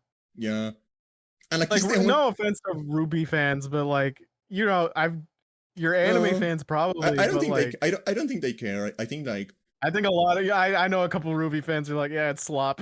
I no, and like as far as I understand, because I only watched like the first few episodes. As far as I understand, that like that series went downhill when the guy died. Yeah, no. Well, no. Okay, so I heard mixed things. So I watched like the first 10 or 11, and I tried to give it a fair shake. Um, and I think what was it? H Bomber Guy also did a review of it, where he says like, Monty is a fight coordinator before he is a writer. So a Yeah. lot of it was just tangentially leaning into an excuse to lead to the next fight scene, which were pretty decently choreographed, but the story was like visibly lacking. And that did carry through to the points that I was watching it in. I don't feel that invested in the characters as I was watching. Um, Main characters okay. I like junker characters. Do you know what those are? Like that archetype, where like they're a Uh, scrap junk hoarder that like just takes stuff and like likes they're an aficionado of like weapons and relics and stuff yeah. like that. And Yeah, that's fine. I like those types of characters. I like those characters. I like them more when they're an actual junker or scrapper who just like finds stuff on the battlefield and then makes their own custom stuff. Like good examples in mech anime, particularly because of course is our Bit Cloud from Zoids and Low Guile from Gundam Seed. Even though I hate Gundam Seed, but yeah, um, That sounds like a most of those porn characters are name. like Low Guile or No, Gundam Seed. Gundam Seed. Oh well, my friend, the VTuber friend, is watching them right now. Even though he also hates Gundam Seed, which is pretty funny. So he's probably just getting angry as he watches those episodes. Sounds like a porn name. Gundam's. Oh, it's bad. It's bad. So you had Gundam Original, right? Gundam Seed is kind of just like a reboot, heavy-handed retelling in some places. Is that what Cox is? No, Cux is like alternate timeline shenanigans. Seed has also the most annoying main character at the face. Oh, it also has like one of the most annoying characters on the face of the earth, and she's like, everyone was like happy when she died because she's awful. Like she dies and the main character weeps for her, and everyone's like, "Shut the fuck up! Let us have this." Like, no one is mourning. It's like, oh, she's probably going to heaven. No, that's a doorway to hell. You can't convince me. Series creator, you could tell me to my face she ends up in heaven, and I'd slap you and I'd go, "You're wrong. She's No, deep in hell, no, like burning in if hell, like hellfire." no, but like I get that kind of character where like it's clear that like the creator likes him, but like nobody else does. I don't know if the character really like with with some of the atrocious things they do. I don't know if they were built to be hate, but the fact that they lasted that long, God, I hate that. I hate that character. Fuck that character so Yeah, like goddamn much. because like for example, like going back to like the game of like Ima again, like I hate the little shit. The thing is like I get the feeling that you were meant to hate him. I get the feeling that the writer was writing someone who is just like the worst person, like the worst archetype. Like this is going to be like the receptacle for all of your hate. So like there are characters, and then the whole edging thing is like, when are they gonna get their comeuppance? Yeah, I'm just like, and he does. He gets his in the main route in the main timeline. He gets his head crushed by a hot mommy. That doesn't sound as much of a punishment, considering how often you fantasize about it. Oh, okay. He did that. I'll say like, yeah, I just God, I'm not gonna talk about Gundam Seed. I hate Gundam Seed so goddamn much. Mech designs are cool. Gundam Seed. You know what's worse than Gundam Seed? It's sequel series, Gundam Seed Destiny, which has gotten an award for most annoying protagonist ever. Anyway, go ahead. Do you prefer like mechs to be like fast and like agile, or to be like heavy and lumbering? Which one do you think is cooler? I'm like, I like fast and agile, but sometimes when I just see a big tank mech, I go, ooh. Yeah. Yeah. Yeah, like this is like asking with like between like two very nice cakes, which one you like more? Like both of them are good. Both of them are good, because like the thing is like I like because Candy, you and I think prefer a lot of melee tactics. Yeah. Just in general, in a lot of fights, in games. But yeah, like you know I'm a parry whore. Yeah, but whereas like but the big fuck off tank is really fun. Yeah. It's just like yeah, orbital laser, bro. It's like, yeah, I just added a bazooka to its rocket launcher, and you're like, yeah, that's what I wanted. Yeah, like when I was playing Armored Core 6, like I ended up going for that. I ended up like getting like the 4 legs and just putting like 4 heavy machine guns on my mech. That's pretty great. I haven't played Rubicon yet. And I was just like walking like slowly around the map, like holding the trigger, like Yeah, there's something fascinating about it, like not fascinating, very satisfying. Because I also played the PSP Armored Core tournament game, where that was fun too, in the different kinds of because like the melee thing, the constant repositioning is going to be annoying, whereas like sure you're technically more vulnerable in terms of positioning with the big fuck off tank, but sometimes when you see that health bar plummet, you're like, yeah, eat all these missiles, bro. You're not getting out of this. It's Maycross season. Yeah. Get wrecked. Yeah.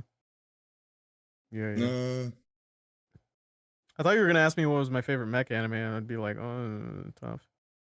yeah, I feel like that is like a question that is like a different answer every week, maybe. Like it's one of those questions. Yeah, well, like, cause like I haven't gotten a rewatch because I'm just not the kind of person. We talked about this. I usually want to do something new before I have to rewatch or redo something. Especially when I have an active backlog of things to do. So I don't know. It's still probably it might be Gundam still, or it might be Zoids. One of the Zoid series, maybe New Century. New Century is just a tournament fun show. The original Zoids is like actually kind of dark and terrifying. There's like one guy who becomes like a. These are childhood memories. There's one guy who gets like, I think he gets so irreversibly damaged during a mech fight in the Zoids original series that he becomes like a symbiotic ooze, half human, That's cool. and he's just yeah. Actually, I He's think just like that like is I think like he's canonically completely that is like mental. the lore of Armor Core. Mm. I think like canonically like I think like canonically at least in Armor Core 6 you are just like ooze with a brain wrapped inside of like I the remember there was like robots. a fungi aspect to it or something. Yeah, but yeah. What were we going all about this? We went from Uh game design to mechs again. Oh right, we're talking about Gundam Seed and stuff. yeah, Yeah. Oh yeah, Ruby from Blaze yeah. Blue from Guilty Gear. Yeah, okay, I see the tangents. Uh, Game design. has Game there ever design. been The like tip of game design. Keep an open mind. What has a there pro ever been tip. like has there Yeah. ever been like a proper like mech fighting game? Well, what do you mean like proper mech fighting game? Like, do you mean 2D? Do you mean 3D Arena? Do you Yeah, mean like 2D like Rising Thunder technically. hmm. I don't know there is a game where you are like a car. There were some Gundam fighting games, like 2D fighting games as well. But usually, because the thing was with full on mechs, people usually want the 3D because right, you want to actually pilot your mech. Yeah. So yeah. But the problem is like with a lot of the with a lot of the Gundam arena fighters, since almost all Gundams are extremely mobile, It cameras just feels flying like a everywhere. shooter. Kinda like cameras flying everywhere. You have to keep on constantly like rushing to your opponent to like do your melee if you pick one of the melee Gundams. Which yeah, I mean there are a fair share of melee Gundams, but it's like yeah, it depends on I how comfortable you are with I them. feel like that is one of the like biggest like design challenges for like making mech games. Is like how do you Mm-hmm. make it feel like an actual giant fuck of robot instead of just like kind of big people or like the environment is tiny. True. True. Because like to be fair, like in certain series they're just in space and they're just Yeah, going fast. Yeah. Versus like the actual feeling of a weight of a unit. yeah. I think like Yeah. I think in Titanfall they get it gets like that because of the contrast because you have both. Mm-hmm. Yeah, you get to be in the big fuck off mech and then you can jump around and zip and zoom as a person. Yeah, so you have both. So like you get like the contrast creates identity for both sides. I still I It still laugh. accentuates it accentuates how fast you are as a human and how big you are as a robot. I still laugh at the Woolies upload that went there are more canceled Titanfall games than there are Titanfall games. Yeah, And then I clicked it and what was it? The more tight it's like the I think the top comment was just like man who thought he'd lost all hope loses last additional bit of hope he didn't even know he still had. It's yeah, just like oh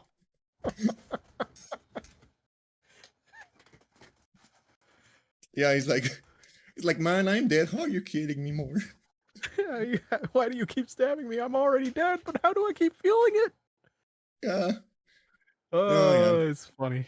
But I think like I don't know. Like I don't know if like Titanfall can happen again. At least not in like the Like a current like Titanfall corporate 3. structure.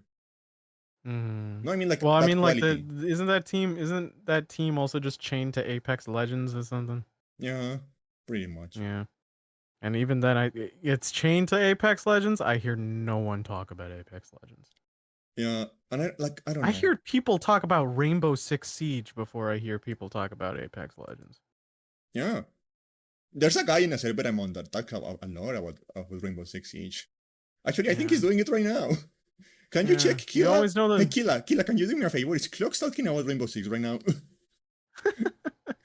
You always got that one person who talks about like Rainbow Six Siege, like just like that one person you know. I feel like in every sort of like large acquaintanceship or friendship All circle. right, I don't see any. I opened the server. Uh, I am Mm-hmm. exactly like yeah, and the first message I see is Clocks going Sledge sucks. They nerfed him about 3,000 times.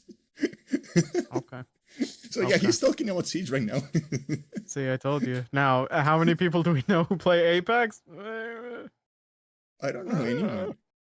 I don't know anyone either. I know more people who play Destiny too. Yeah, that's true. I know two people who play Destiny. I know more people. I mean, Helldivers is kind of like recent, so it has its fair traction. And also it's I'm like, trying to think okay, of, as yeah. far as I understand, it's like it doesn't make Yeah. you hate yourself. I don't personally know people who still play Fortnite. Like, none of my group did, but I have nephews who still do, so Yeah. that counts for something.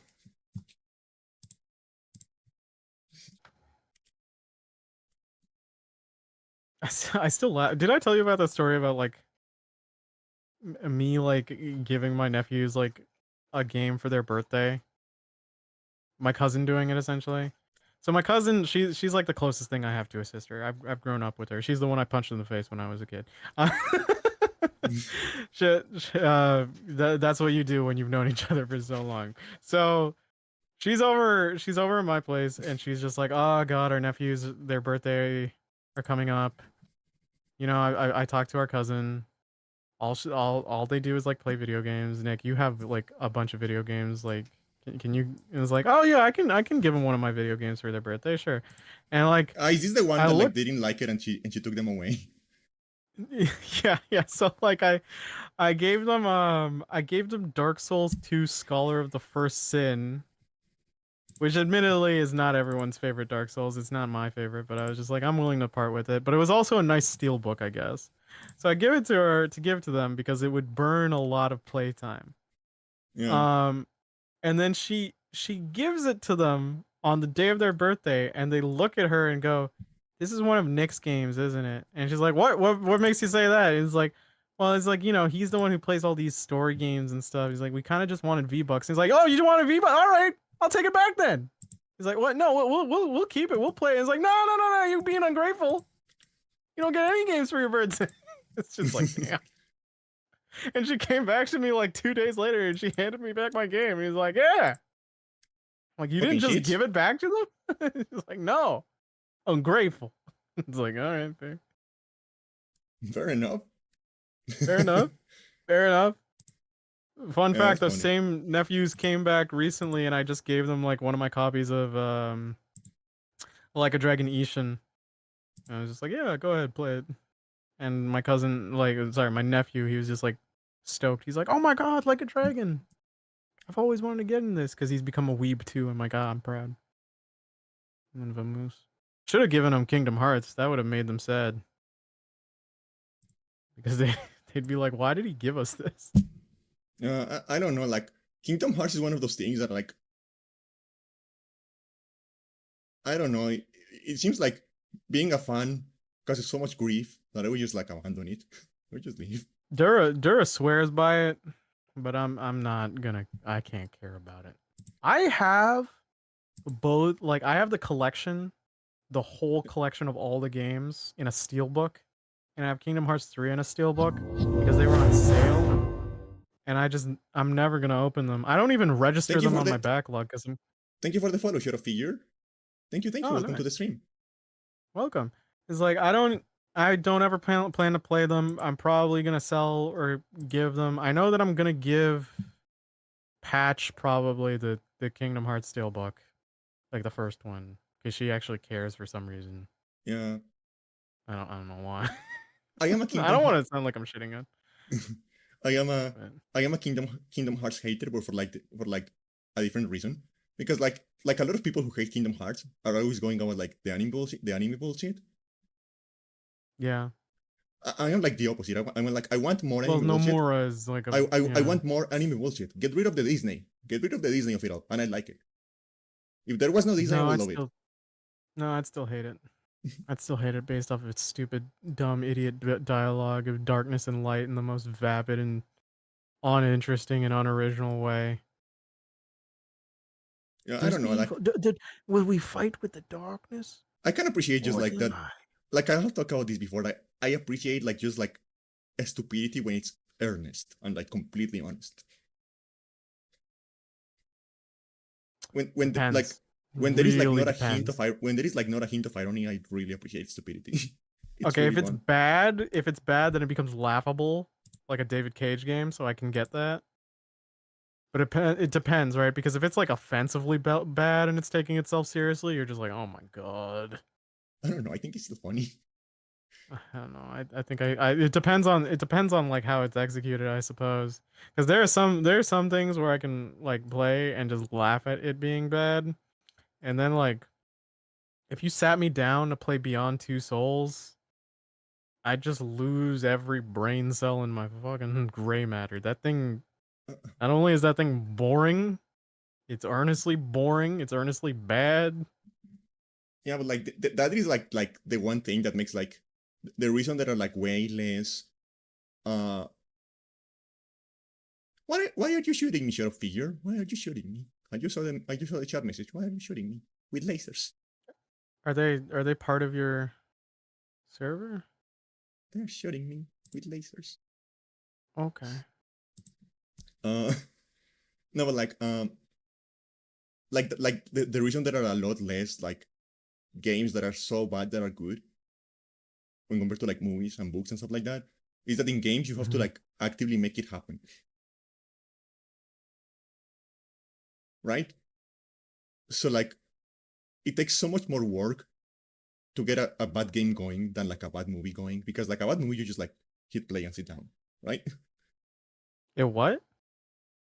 um you know It like plays the itself down.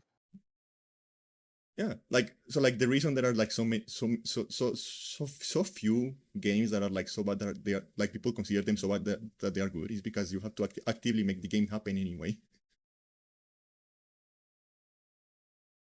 Like a movie you just watch, a game you have to like keep constantly interacting with it to get to the funny parts. I get what you mean. Okay.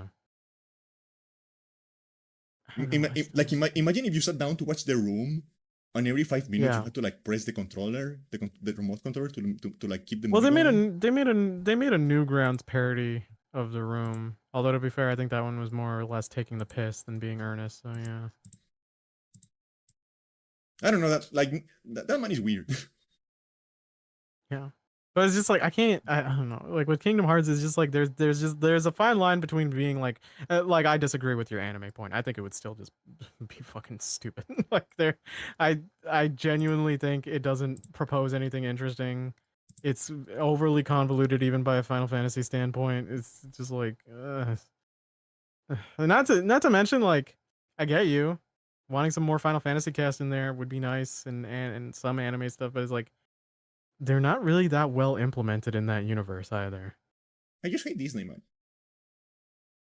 I don't know. I think the Pro ZD video was like the exact opposite that what you're going for, because the funny thing is like he had that skit where it's like it's the two anime guys like playing chess, and he's like what he's like, "Oh, ever so the eternal battle between light and darkness," and Pro ZD's board, and it's like now featuring Stitch from Lilo and Stitch, yeah, Yeah, and Woody. No, I don't know. Like I Yeah. don't like. Ultimately, it comes down like I don't care how cool the gameplay of your game is. If I have to hear Donald the entire fucking time, I'm going to kill myself and then you. Oh, I disagree. I'd absolutely love that. I love the idea of Donald and Goofy following you and going be like, and going be like, the ultimate weapon. What does that do? It's like Sephiroth. And then they You're just like, like yeah, okay. then they're just like this little cunt in the background going. Yeah, that's what I love. It's like it's like a drug addict party.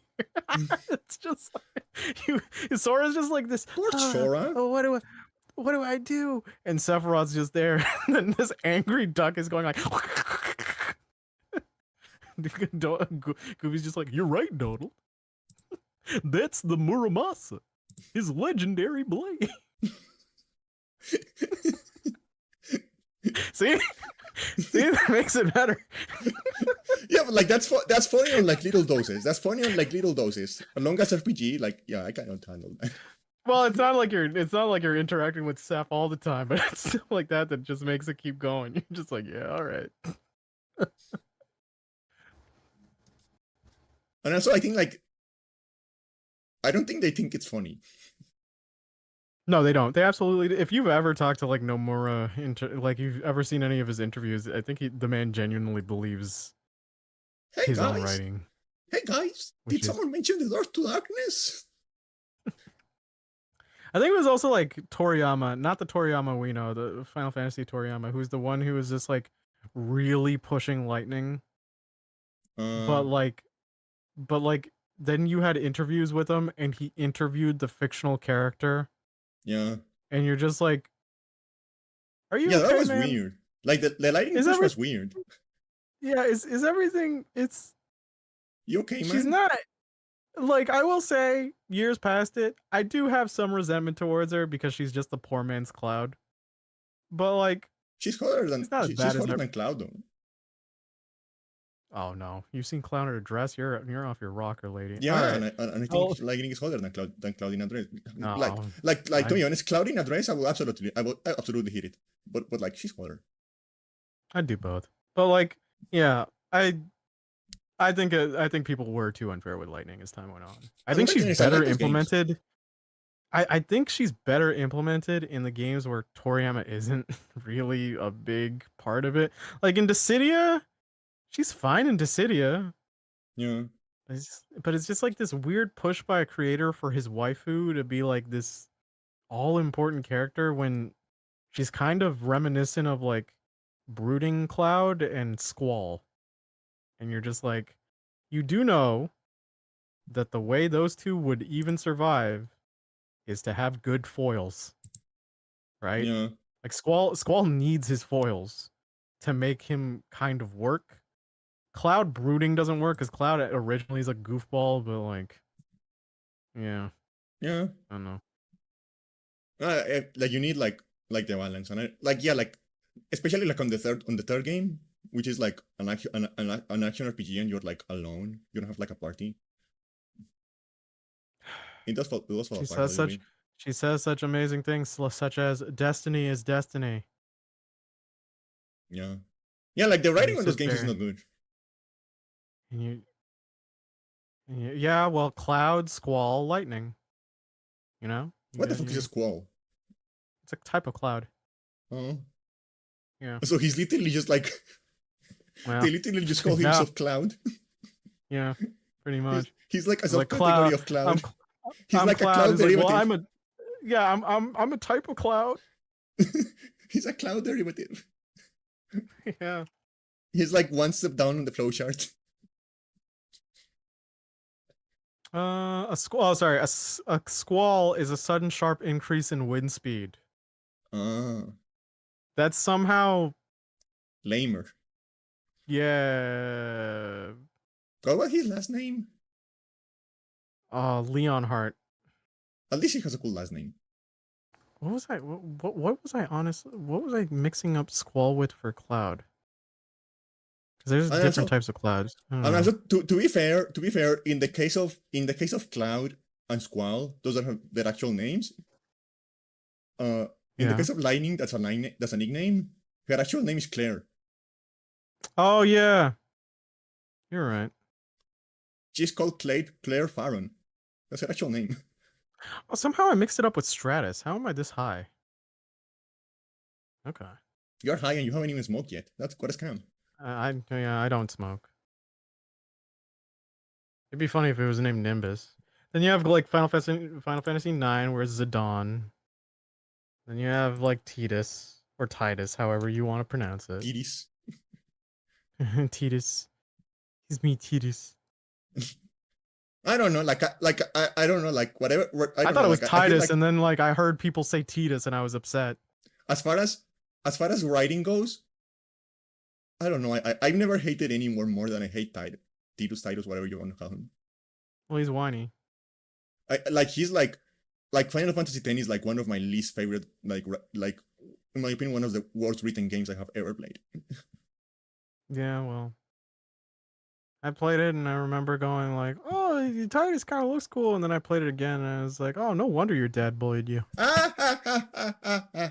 Well, like, to be fair, people are unfair to that scene. Like because like the point is yeah, like he had to like lip sync. no, and like the point of And the he's scene is like faking they it. are faking the laugh. Like canonically, they are faking yeah. the laugh in that scene. So, like that is the point of the scene. Yeah, Like, well, it sounds it there's a sounds weird point- because like that's what they're doing. Well, yeah, but the whole point of faking a laugh, I suppose, is to be somewhat believable. Yeah. I'm not saying it's a good scene. I'm just saying it like people are unfair to it because they True. think it's bad voice acting. FF10 And it's not. give us Lulu though. It's not voice. It's not bad voice acting. It's good voice acting. It's when not. A bad scene. No, the voice actor for Titus is actually really good. It's good. It's good. Other work too. It is good voice acting on a bad scene. It's different. Yeah. FF10 gave us Lulu, then FF10-2 gave us Pain. Yeah.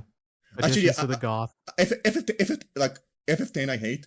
FF10-2 is a good game. I really like FF10-2. I know a lot of people who hold the opposite view to you, but I've seen someone play 10-2 and it is not as bad as other people say.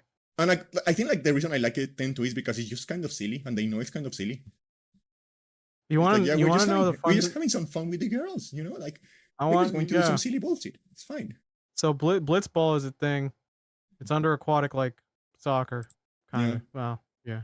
And so in FF10, the sequel novel to 2, Titus sees a blitzball on the beach and kicks it, only for it to be a bomb that kills him. That's canonically. Apparently that's what I've been told, and the whole rest of the book is Yuna being conflicted about being in love with a clone of Titus. I'm just going to keep calling him Titus. I call him that now because Dissidia called him that, because they actually went by the names. Yeah. So like Titus. in my brain that has to be his canonical name, but it's so much less cool than Titus. Because Titus kind of like it makes sense. Tide, like sure. And it sounds like, you know, like Roman, like Latin. You made your protagonist sound like Tedium. And like Titus. Titties. Well, okay, maybe he's not that bad after all. I like Titus. Titus are great. Me too. They're pretty good. Like I prefer ass, and I especially prefer Me legs, too. but like Titus are good. Yeah. You know, they like them all. Yeah. Who are we to say no to any of them? Yeah. Really, when you think about it. Abs too. Like if I get a chance to like put my face on like any of them, I'm doing it. No questions asked. just like That's the sound you'll make, yeah. It'll be muffled though. No questions. I like how I haven't whatever, gotten to my week yet. Oh yeah. It's not like there was much to do. We finally finished Ghost Trick. The VC calls. Thank God. And they cried. Yeah, they did. The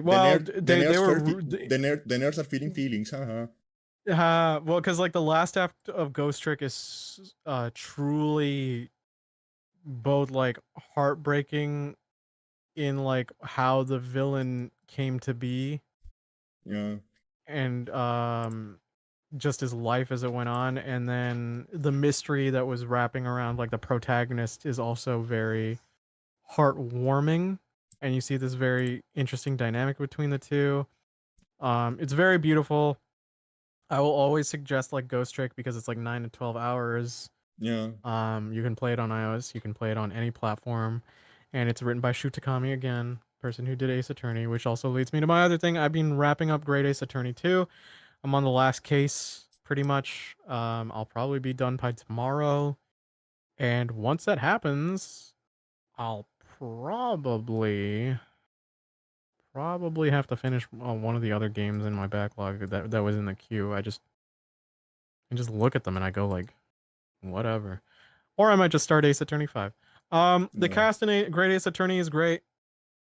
I showed Candy this character. She's like this witch-looking girl who's from France, and she owns a wax museum. And her entire gimmick is that she like sculpts the model of the person right before their death, like of famous criminals and stuff like that. Or she'll Yeah. like do it with like famous people who are alive, but she wants to be in person to sculpt after them. But when they're a criminal who's like in death row, she she goes to their body, she goes to them, and then pretty much sculpts the wax figure based off of them, and then she poses the model reenacting the famous crimes that they're known for. And she's great. There's a coroner mortician who's pretty much like goth, tall, pale as hell, frigid bitch. Um, and then there's a guy who's like set There's a like he's guy like god. crazy. Yeah, there's a mechanical guy who's like who's got like an Undertaker vibe. He's got like a black monocle. He's got like an automated monocle. He has a prosthetic limb with steampunk gears and stuff. And Yeah. like he has some of the most fun animations. And the funny thing is the witch, the coroner, and the doctor all have to be on the witness stand in one scene.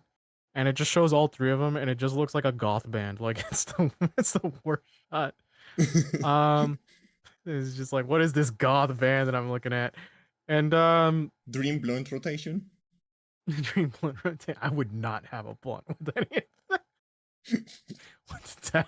Worst circle. Um, what else? Like, Great Ace Attorney's cast is just like really lovable. You get some more established ones. The way this is going is it's an overarching story between 1 and 2, which is much different from the other games where it's self-isolated to each entry. Yeah. And uh it is one of those games that is like JRPGs in which I know I'm gonna finish this and I'm gonna miss this cast a lot. Oh yeah. Uh, because this this game's story is very much, it feels like it's gonna wrap up and the major thing is gonna be done with. And the way I look at it for the future of Ace Attorney, I don't see this getting a third game. I feel like everything's all gonna be neatly wrapped up Yeah. on the vibes of it. There could be some future details of the characters that people would want to know, like oh who ends up with who, and because like the premise is like you're playing as like Phoenix Wright's ancestor from back in the day and stuff like that and whatever, and just like yeah, but like so you can just hear Phoenix right in the background. Who is my grandma? I need to who is my know. great great grandma? Who's my great great grandma? Is she British? Is she Japanese? Who did you fuck, great great grandpa?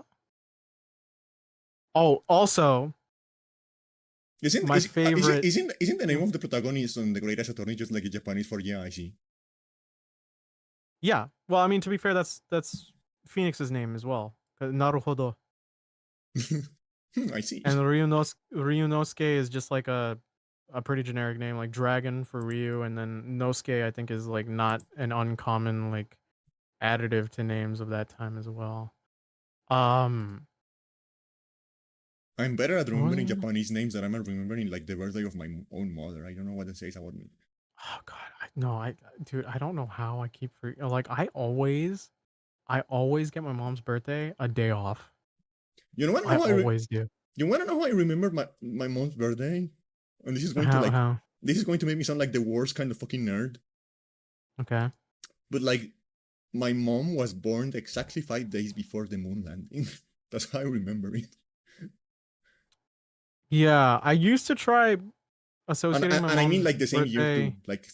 It's Yeah. like exactly 5 days. I used to try like associating my mom's birthday with Mother's Day, but Mother's Day doesn't have a consistent situation going on. It's like I think it's supposed to always be like a Saturday or Sunday, and then you got to check what day it is. Yeah. So it's like it always confuses me. Oh, also, this series, out of all the Ace Attorney prosecutors, Great Ace Attorney's prosecutor is my favorite. He's just a very grumpy alcoholic. Isn't he the one that looks like a skunk? No, that's Blackwell. I haven't gotten into Blackwell's yet. Blackwell's probably gonna be my favorite. I have to actually play the game that he's in. I just love his aesthetic.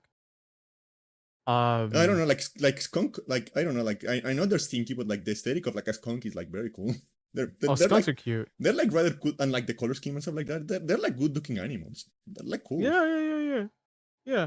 So like this one, his name And, is Borok von Zietz. apparently, if you remove their stinky glands, they're like decent pets. Oh yeah, no. People do that. They degland them, and then they have to take them in as pets because you've taken away their entire self defense system. Otherwise, so like you kind of need to. But they're relatively harmless otherwise. Um, I mean, yeah, that's why they're stinky, because they stink you up and they run away. yeah. So like he's my favorite in terms of his animations. Like Great Ace Attorney has just genuinely great animations. I Yeah. would be we would be here for too long if I showed every single one of them. But like most of his animations are just like I am drinking my wine. Please stop saying stupid stuff. You're ruining the moment. Really, um right in front of my 1984 Charbonnet. exactly. I'm gonna link some of the images. Which ones are my favorites? This is a tough one. Hold on. Okay, I'll send you three. Okay. So so you know what? I'll just send two because I don't wanna plague it too much. Hold on. Where's my favorites? Okay, so when you're saying stupid stuff, he'll do like a bunch of different animations, but these are my two favorites. You can show it to a classic. But the leg thing, though, Yeah, like, that's so unnecessary. yeah. Talk to the foot. Like to the foot. He's just tired. He's just Uh, too tired. It's like I'm trying to enjoy my wine. Please stop. I love the flick he does for the wine bottle. He's like, "Oh, you've ruined it."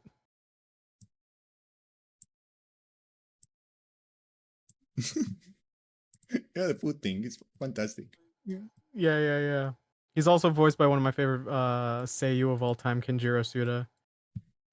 He's Way of the House Husband guy. If people want an easy reference. Also Seto Kaiba in the Japanese dub. He's a great voice actor.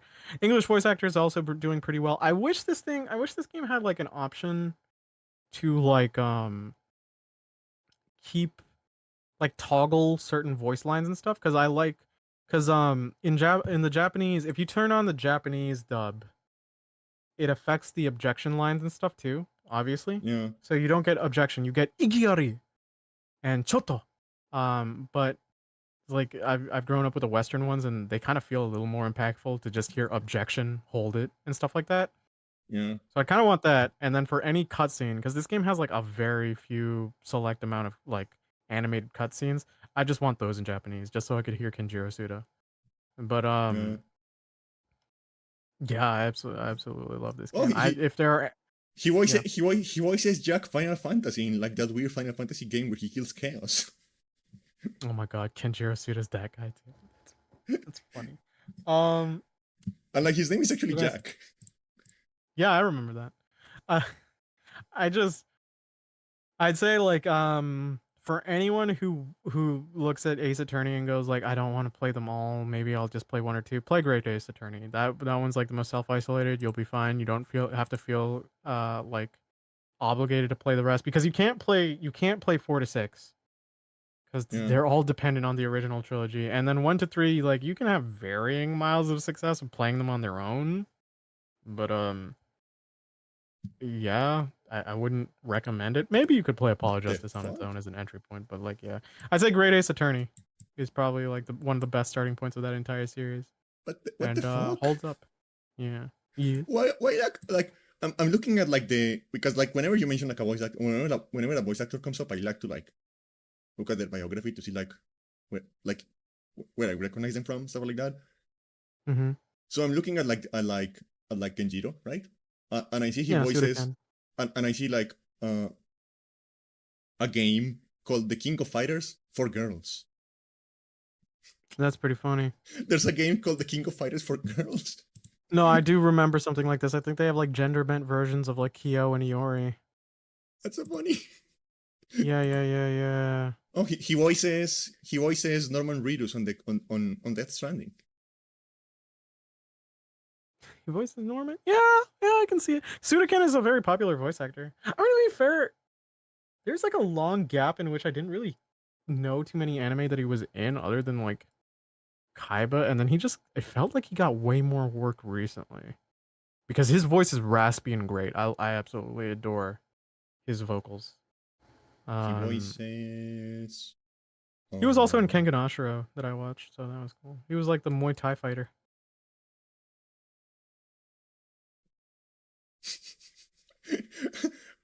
Apparently, he's just like a go-to like for a go-to guy for like white guys. Because he's also like the Japanese voice of like the protagonist of Black Flag. I think it's just because his voice is very like cigarette and whiskey He's like, rasp. hey, we need a white guy. Get Kenjiro on the line. I've also heard him sing the blues. He's like very good at it.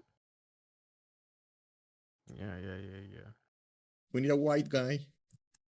We need a white guy. I don't know if he ever ended up in Yakuza. I don't think he did. Did he? I don't see any Yakuza games on Yeah. It his. feels like a completely missed opportunity. His voice is like perfect for it. I mean, they're making like 3 of those fucking games every year. He's going to show up eventually. Three this year. Wait, did we only had the pirate one this year so far? We're getting that one that's like not a Yakuza game, but it's made by RGG, but it's probably a Yakuza game. And Nick, we are getting the official like a Dragon Roblox experience.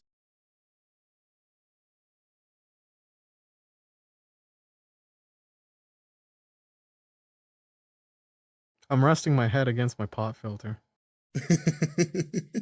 Just I mm, we are going to make a Roblox stream when that comes out. You and me. I'm going to drag you into a fucking Roblox stream when that comes out. all right, fine, I'll do it. I'll do it. I'll do it for the content. I'll just record my half and then I'll put in some sort of bullshit video.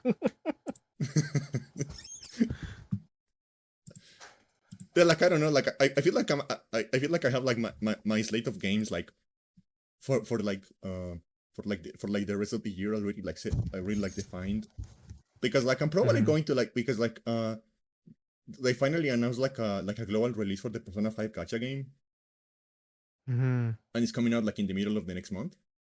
Mm-hmm. And I'm probably going to be here like doing this fucking game until then. That's fair. I Doing 100, and think then I'm going to like probably be stuck playing the fucking Persona gacha game. Yeah. And then I'm going to like be stuck like playing the fucking like Persona gacha game until Hades 2 comes out. fair. I And then I'm think just with going to my and then backlog, I'm going to become a Hades 2 channel for like a year. that's fair. With my backlog, everything is like that's quote unquote the shortest is like 20 hours. And then that's like what? It's Great Ace Attorney 2, which I'm almost done. Then it's gonna be Cross Layton, like Phoenix Wright Cross Layton. Then AA5 and AA6. Um, I'm not saying like what order I'm playing per se. Tactical Breach Wizards, which I think is like 13 hours. Outer Worlds still. I think I have only 8 hours left on that. RE3 still. And then Dead Cells DLC. And then everything else on my backlog is like 40 hours plus. Yeah.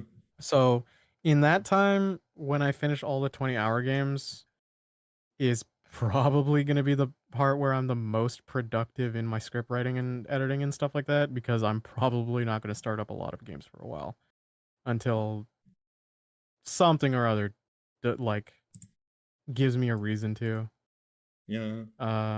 Yeah, because I don't know, like they're I don't dislike long games, but it's just like, as a person who plays a lot of video games, you know how your life's gonna be when you open up a long game. Yeah, I mean, just look at me. Yeah, you're just like, this is gonna be like my utter fixation for a good month. Yeah, I think I started Yeah, playing this game like at the end of last month, yeah. or So like it's the just very like, very first week of this one. I don't remember. yeah, you're just like goodbye to any independent thought outside of this media. Yeah, Like completely done. But it's like it's a fun thing to have. It's just like it's gonna be tough to decide which one to start with and then just go from there. But I remember the first time who I knows? remember the first time I played Persona 5. I was so like I was so like into that game that I finished the entire game in like a week and a half. Mm-hmm. So like that was like 80 hours over the course of like 9 days. Yeah, that's not a good that's not a good indicator. That's 80 hours over 9 days is well, I mean, to be fair, that's not necessarily if you're like if it was a summer break or something like that, or if you just didn't have to go to school, or like even if you came back from school or work, you could get that done. It'd be like what, 10 hours a day? No. 80 over 9? Yeah, so 9 hours a day ish. Yeah, Yeah. it's not that bad. It's not like the first time I played Persona 4. Oh, that's fine. There have been some days where I just like the whole day was just playing video games. I I've remember had that. like I That's remember happened before. like the first time I played Persona 4, I actually beat the game in like one go and I almost died I don't know if I don't know how many long games I've actually done in near single sittings, but because turns out not ugh. sleeping for like 85 hours is not good for your health. So like Yeah, you get legally like branded as insane after 72. I finished Persona 4 in one sitting and then I had to go to the hospital because I was kind of dying. My body was Did you doing the funny. who did you pick? Chie? I think my first time go. Actually, I think my first my I think Yeah, all right. Okay, she's dying. All right. We'll give her a second. how to speak. Let me let me just slap her like a jukebox. There's a reason I have an emote that is called how to speak. Um, actually, I don't remember why. Yeah, there it is. How to speak. I I mean, don't. they're all pretty strong choices. Yeah, I don't remember who I Mm. picked like the first time. I don't know. Like nowadays when I play Persona 4, I never pick Yukiko or Chie because I feel like they belong together. Fuck that noise. I love Chie to the death. And you can't stop me. It's also my same emotions towards Naoto. I'm like, Kanji's gay for my sake. Yeah, that's just the short hair bias talking though. Well, it's also the blue hair bias and also the tomboy bias. So, Yeah, yeah. Yeah. I'm not ashamed. you know, like you mentioned like something about uh like the final antagonist of like Ghost Trick earlier, and I'm wondering like when it comes to like okay, so like you get into a story and you get like the bad guy, and you start like learning more Mhm. about the bad guy, and you start like feeling like somewhat sympathetic and like bad for them, stuff like that, right? Uh, Yeah. what do you prefer? Like when it comes, what do you think is like let's like more satisfying stories when you learn that and then it starts like a redemption, or when you learn that but like you have to like despite the sympathy you have to like deal with the fact that like what they have done like needs to be punished anyway, and you have to deal with Depends that. on depends on the context. I think both are can be very well executed. I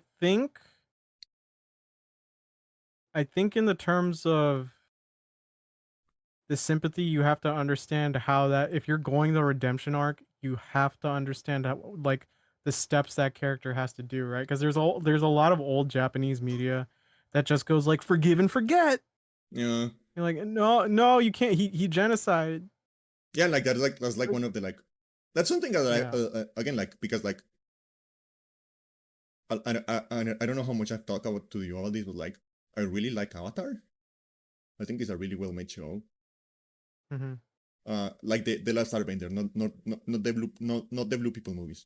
I never watched any of those. Yeah, yeah, I mean, I yeah. watched the first one and I immediately forgot about it. I think they're still going with like a comic book on the continuity, but I had a friend who was complaining to me about it because she was just like, I don't know what they're doing with those characters anymore, man. Yeah, I don't know. I pretty much only I watch don't the think the I two don't think shows. I don't think most people care about the comics. They just kind of go off the animated timeline. Yeah. But yeah, And like that is like one of the things I really one of the things like on recent rewatches that I've noticed is like the way Zuko has to how put in the Ong work. handles Ozai. Yeah.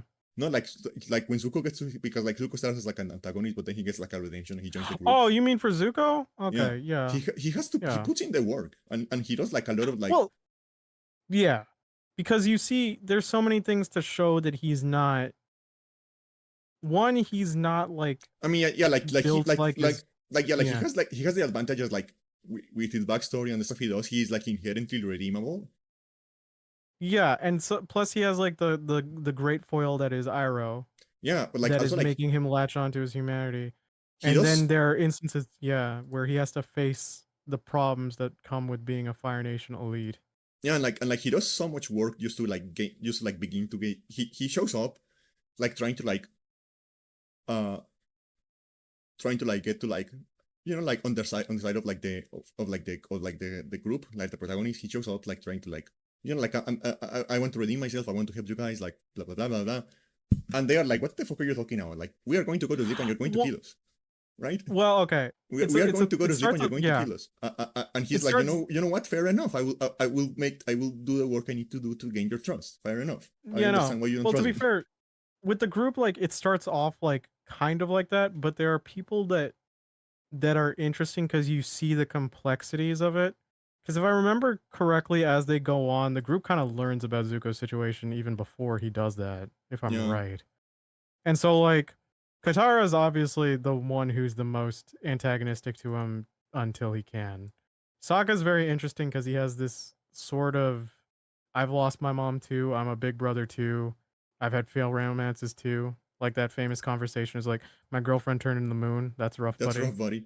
Yeah, But it's like it's kind of interesting to see Sokka, the Joker of the group, just kind of having this very mature outlook. Toph has a situation where Zuko accidentally, Sokka in general matures a lot over the course of yeah, the show. Toph, Which Toph in general it's has an great because episode. he's like Yeah, 16. Of course, he's going to mature over the course of a couple of years. true. Toph initially is hesitant, but she also, because she's one of the younger ones in the group, she has like some willingness, I suppose. And then he accidentally hurts her, and then there's like that fear, and but then that works along. That's a very nice dynamic. Yeah, And then Ong from Ang from the beginning is just he's just a pacifist, like idealist.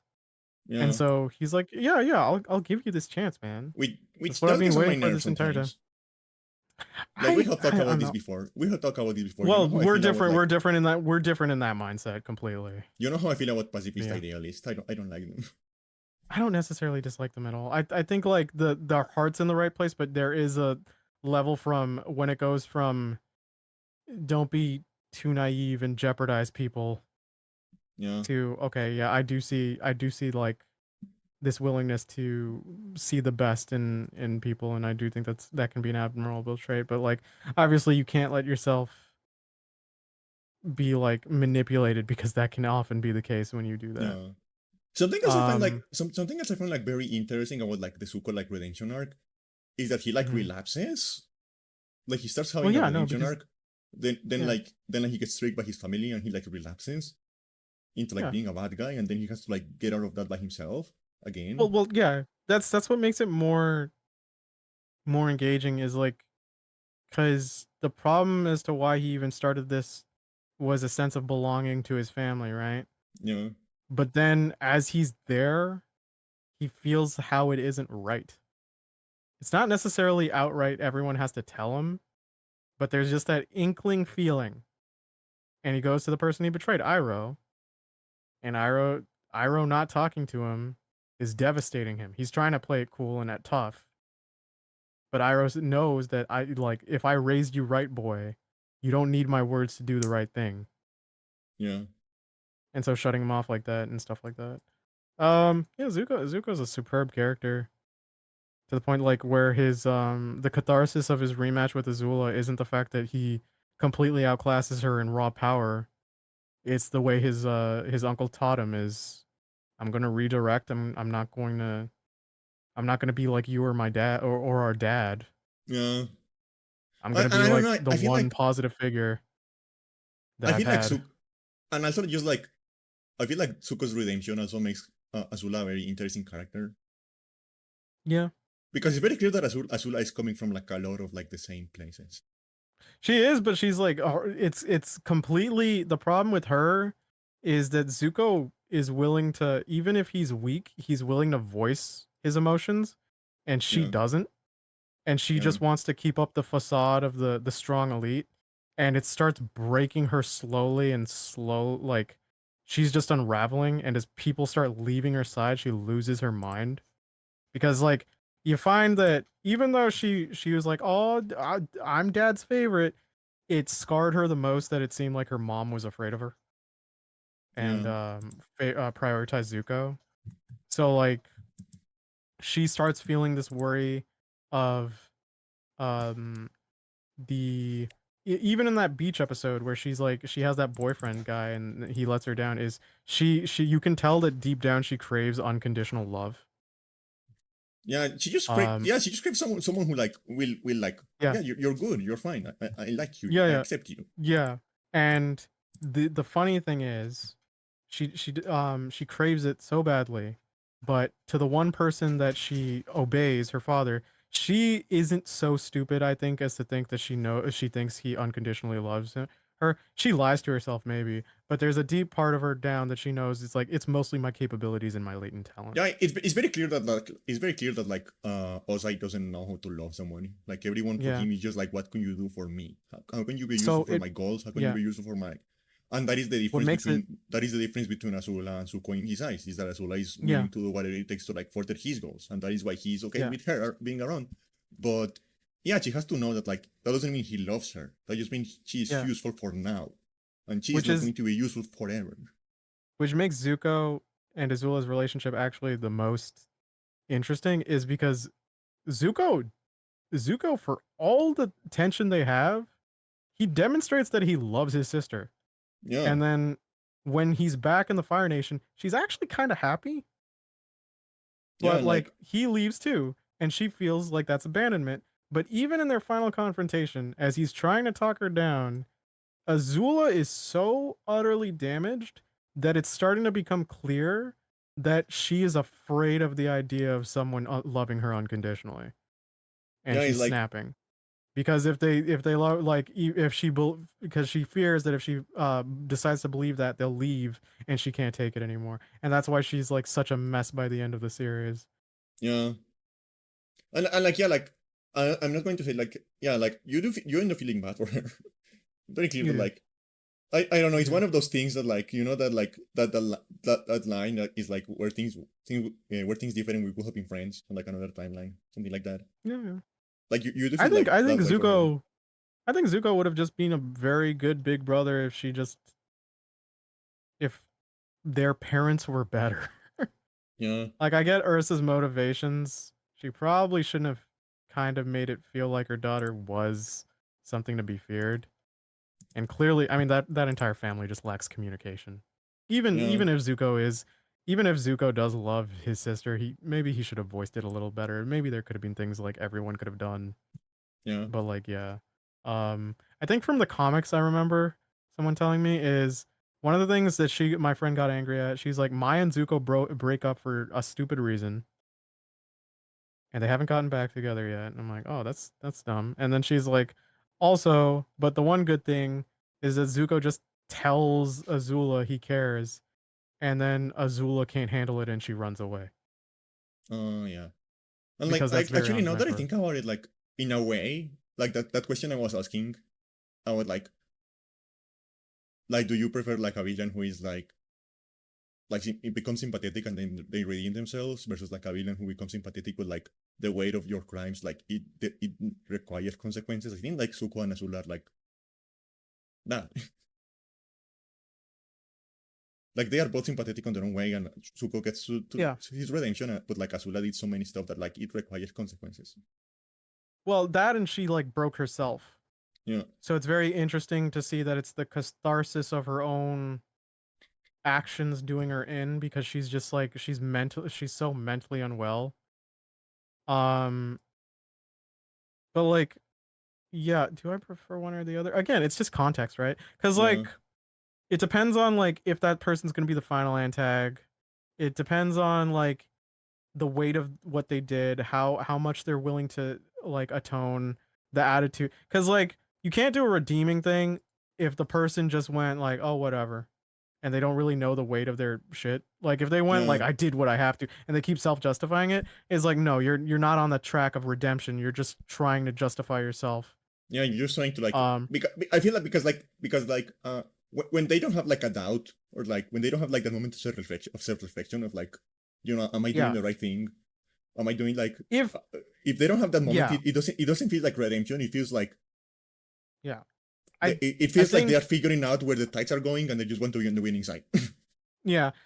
I think like people also think like, oh, if they're explaining what happened to them and what led them to this, that's justifying. I was like, it can be, but it can also just be like them being vulnerable and just needing the human, please understand where I'm coming from. And then if they start to acknowledge what they've done wrong and go from there, yeah, you can do redemption. Whereas like the villain who goes like, no, I am in the right. And he's like, I did what I have to do, like stuff like that. It's like you're kind of full of yourself on this. You're not willing to admit what you've done wrong. So we're at this Yeah, impasse, and I have to win. yeah, And then if you tragically at your deathbed go, I see I took this long for me to realize how I'm wrong. You're a tragic villain. That's interesting. But if you're dying like at the very end, going like, but I was right, you're like, whatever, loser. yeah. Although, like, I'm going to say, I think, like, particularly in games, the redemption is more interesting because that means you can get like a cool playable character that was a boss 5 minutes ago. Well, yeah, this requires this to be like mid to late game though, not final antag. Yeah, In Ghost Trick, it's the final boss. And to be fair, the way he does it is they essentially can. Uh, I don't want to spoil it. They can essentially fix things up. I'll say, but what he does is he takes it aside and he goes, even if we can fix everything I've done, I still need to atone for what I've done here, and I yeah, need to make sure of that. And so he does. And it's kind of like a tragic way to go about it because like as you hear everything that went to him, like that happened to him. Also, mind you, all of this stuff that happened to him, completely unjustified, framed and stuff like that. But he still went, I did this one thing and that will weigh on my soul forever. So I'm going to take my situation to atone for this. It's like, yeah, that makes him just such an interesting and nuanced character to just go like, well, even if we fix everything and the repercussions are gone, I still have to hold this in my heart. And it shows that he's human. It yeah. absolutely shows that he's human. So yeah. Also, not really spoilers and kind of spoilers. I'll let my man see his cat. All right, that's all for Ghost Trick. My mom's. I don't know Let my what the man see his context. cat. I don't know what the context of the cat is, but like, I want to keep this ambiguous so people play the game yeah, I would because it's a probably play the game at some beautiful point. game. It's a beautiful game, and I adore it. Do you think there's ever going And to be this like another the one? models, ah, people would have to buy it. They went when the remaster came out. They said if sales went up and it was notable, they'd make a two. Now the problem is saying this now is kind of too hopeful because the most amount of sales a game will get is during It's its opening launch. month. Yeah, Yeah. unless you're GTA Uh 5. yeah, unless like some sort of resurgence happens in the rarest occasions where somehow it blows up on a stream or something. Yeah, But like or this can also happen, but this would have to be them really hedging their bets. People will buy the the prequel first when you game. announce the sequel. Yeah, Yeah, if you announce the sequel because they'll go on the hype train for like streams and stuff and that'll be it. Do I think Ghost Trick 2 would happen with the same cast? No. That story neatly wraps itself up. I think they would all kind of either be Easter eggs or like minor characters in the yeah, back to a new adventure. The gameplay mechanic just works on its own well enough. yeah, It's like really it really is a fun concept of like how to approach like problem solving. yeah. Um And like honestly, that annoys yeah. me. That annoys me so much when like there's a story that is very clearly meant to be an anthology, but then they decide like, no, we to cannot like bring back the sacrifice them. characters. Yeah, Yeah.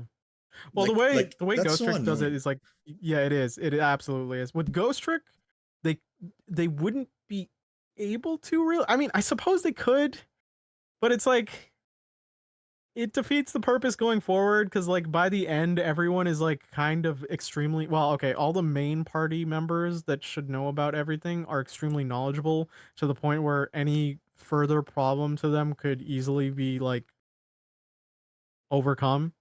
So Yeah, having a new cast of people with one person having those abilities and etc. that makes for a more interesting situation because they don't have the context. yeah, Yeah. Also, it's just like when you run that gambit, if you do it for too long, it just becomes discouraging.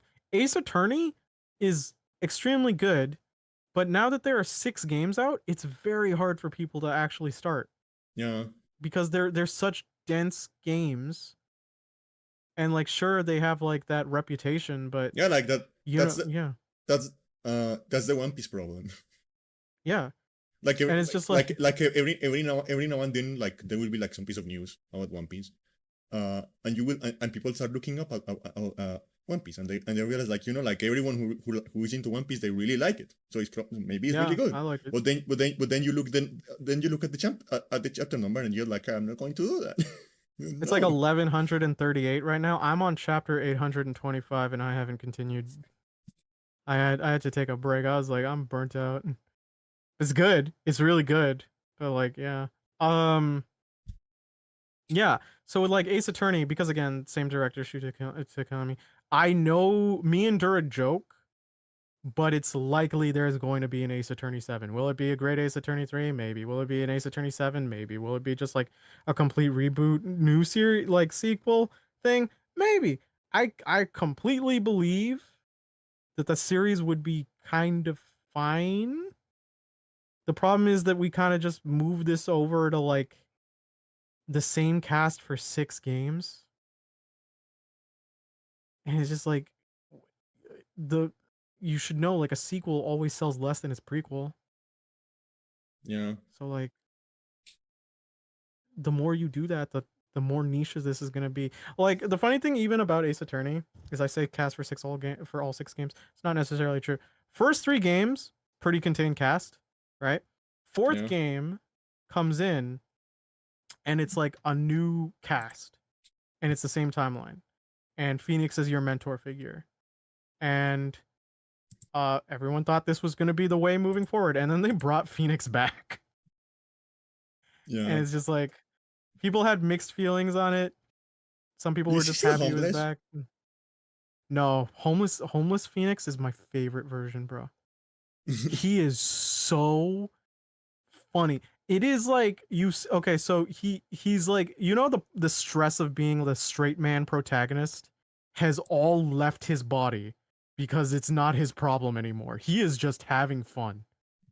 He he got like he was walking on the street, got hit by a car at full speed, flew 50 feet in the air, hit an electric pole full force, fell down, and he came out of it with just one broken arm. And you visit him in the hospital room, and he's just like, "Oh man, I'm not gonna be able to make money off of poker this week." He's like, "Bro, you, how are you alive?" What? He's also super blasé. It's the funniest thing. He just has, the tired sad dad energy. He has Yeah, the tired happy dad energy. He's just having a ball because he is a dad technically. He's like a single dad of his adopted daughter Trucy, and he's just rolling along. He's just doing whatever. He doesn't care anymore. He's like, Lucy hey is the Phoenix, one with the isn't funny hat, right? yeah, she's adorable. She's your adopted daughter, and she has one of the best animations in the entire game because like they did like I don't know how many frames just to summon her guy Mr. Hat. How old is she? I want to know what kind of comments I can make. For the love of God, Candy, she's not like that. In her first appearance, she's like a kid, and then I think she's 17 in the latest game. uh, yeah. Let's just stick with funny hat. Yeah, okay. She has a cool hat. Uh-huh. Mm-hmm.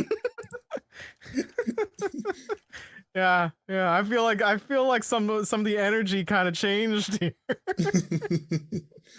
Okay, So she how has old is Emma? Oh no, Dura doesn't get any flack for it. Emma's like 27 now. Oh, okay then. Yeah. Let's move When my she horny to her. first when she first showed up, she was like I think 16, but that was during the way old days of the DS era, and so we were all like 10 or Yeah. 11.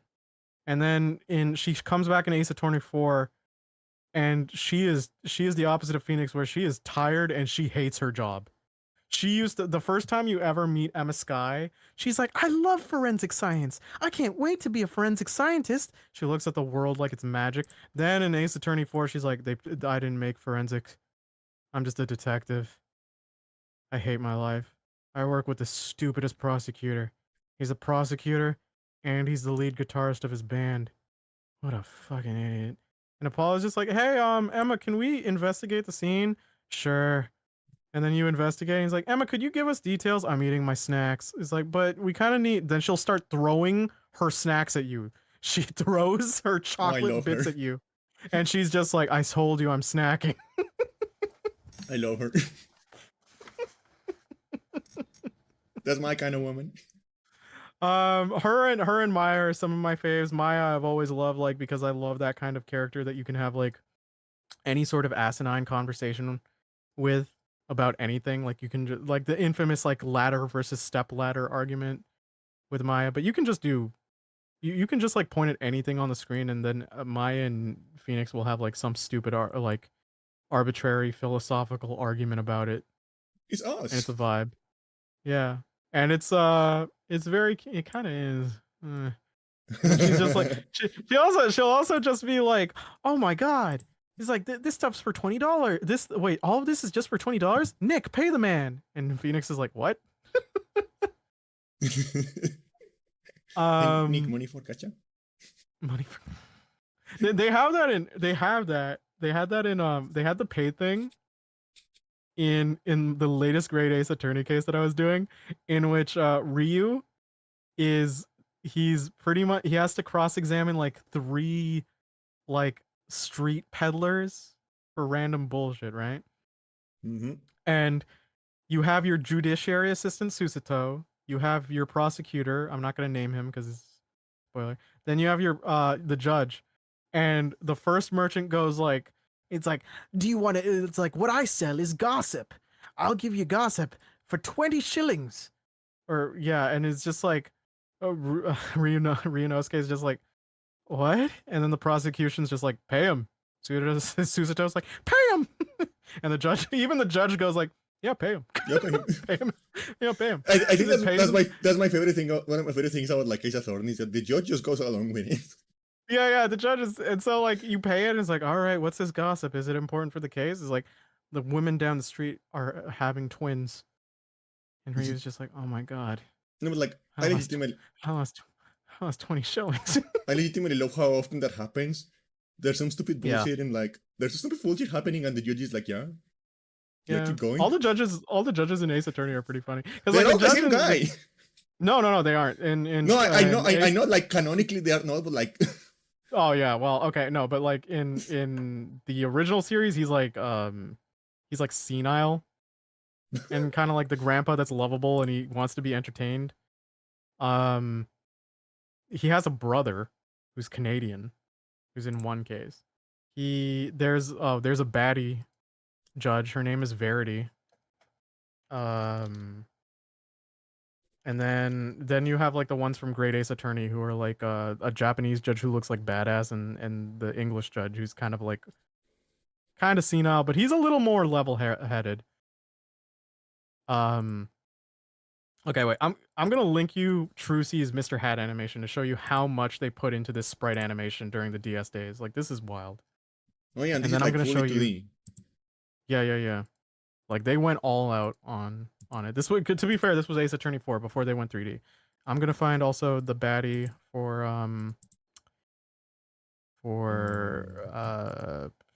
But like, see, Verity, the judge. I was saying, cool hat. That's what I was saying. I didn't see anything else. Cool hat. You completely asked your age first, and and then I didn't say anything. Mm-hmm.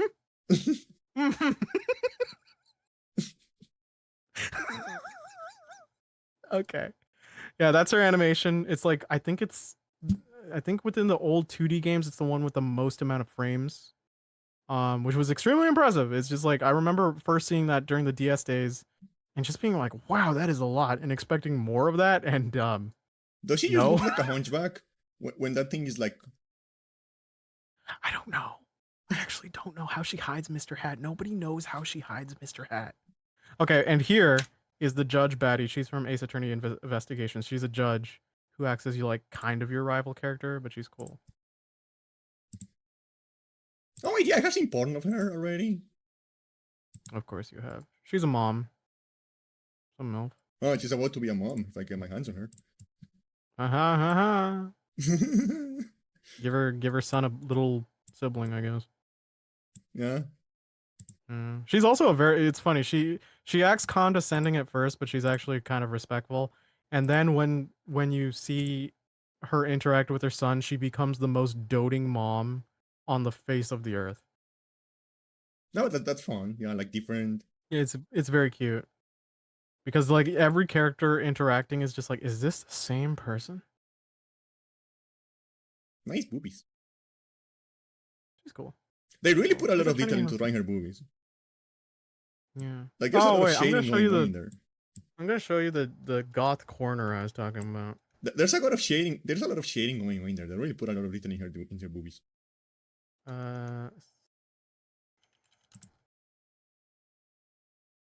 Do they have a full body model of her? They just have the art of her. That's fine. Let me see if she has anything else. Oh, they have alt designs of her. I actually know where I can get like great Ace Attorney 3D models. Maybe I can find one. I'll just send the photo. Here's her. She's the goth corner. Oh, 100% pegging, please. Nothing. Okay. I'm not a bottom. I didn't say anything bottoming. Of course you didn't. Sure you didn't. I mean, you know she's good. You know she's really good at pegging. You know she has the movement. She has a husband and a daughter who's also goth. Maybe she pegs her husband. Who are you to judge? Stop self-inserting while hoping for her to insert in your self-insert. But like, you know she has the hip movements. I don't know. Whenever I meet someone with the holier than thou looking down on you energy, my brain eliminates any sexual attraction and I go like, I will destroy you. I go the opposite way. I will like, please destroy me. Oh my god. This is the goth like engineer. And then these two are standing next to that witch lady I was talking about. So you're just like, what is this goth band I'm looking at? What metal cover are they gonna sing?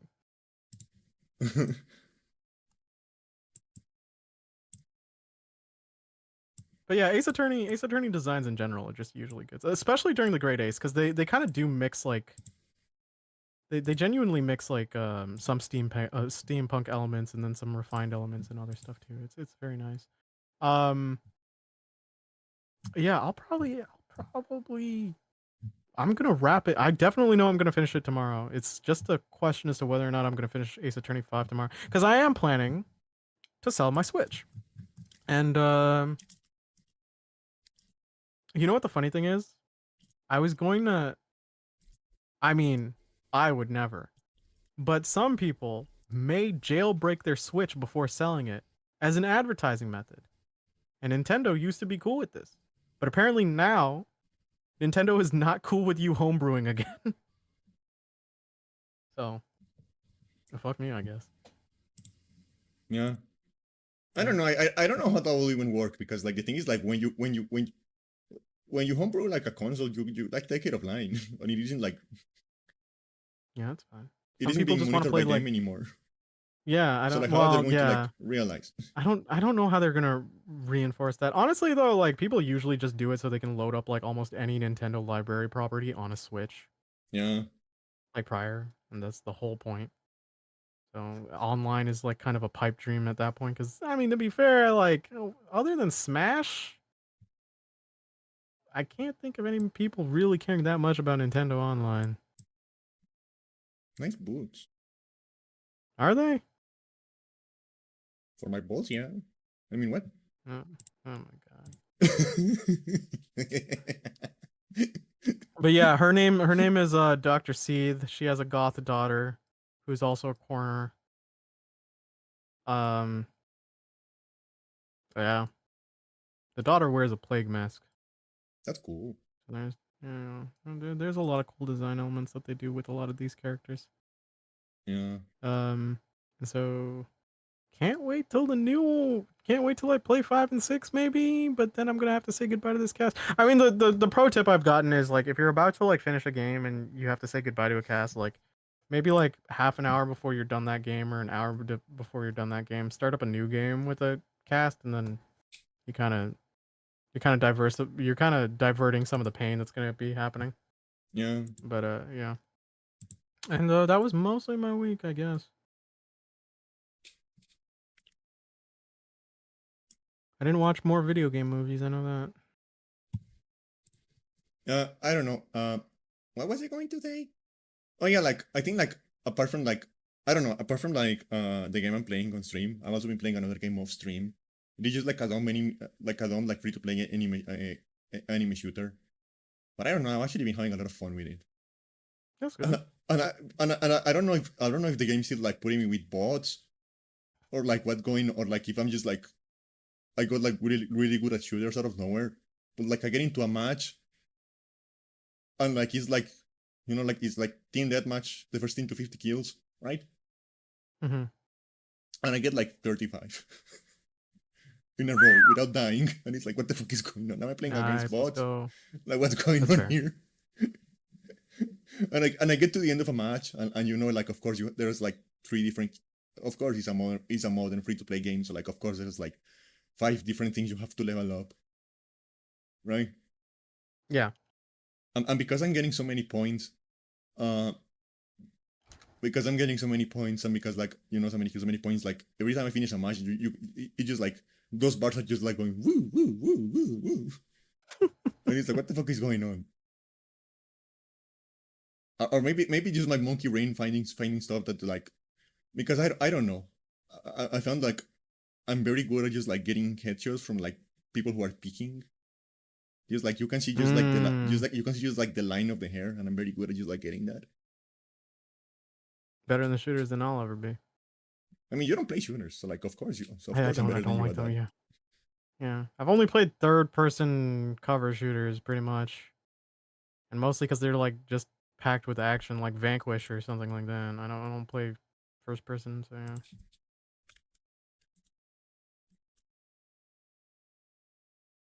One of the most painful platinums in my fucking life is Vanquish. I hate that fucking game. I love it. Yeah, it's a great game, but like Fuck that kind of crazy. I really like Vanquish. It's really good. No, I don't know. Like game. every now and then I have like a period where I just really want to like shoot someone in a game. Yeah. The pause wasn't great. No, like I realized I wasn't going to like, but like I realized I was like, oh yeah, that sounds bad. That sounds Wait, bad. I'm gonna be right back. I drank too much water, so I gotta. Can I hold it? Uh, he he never lets me hold. He never lets me hold it while he pees. That's a shame. Why are we even married if he's not going to let me hold it while he pees?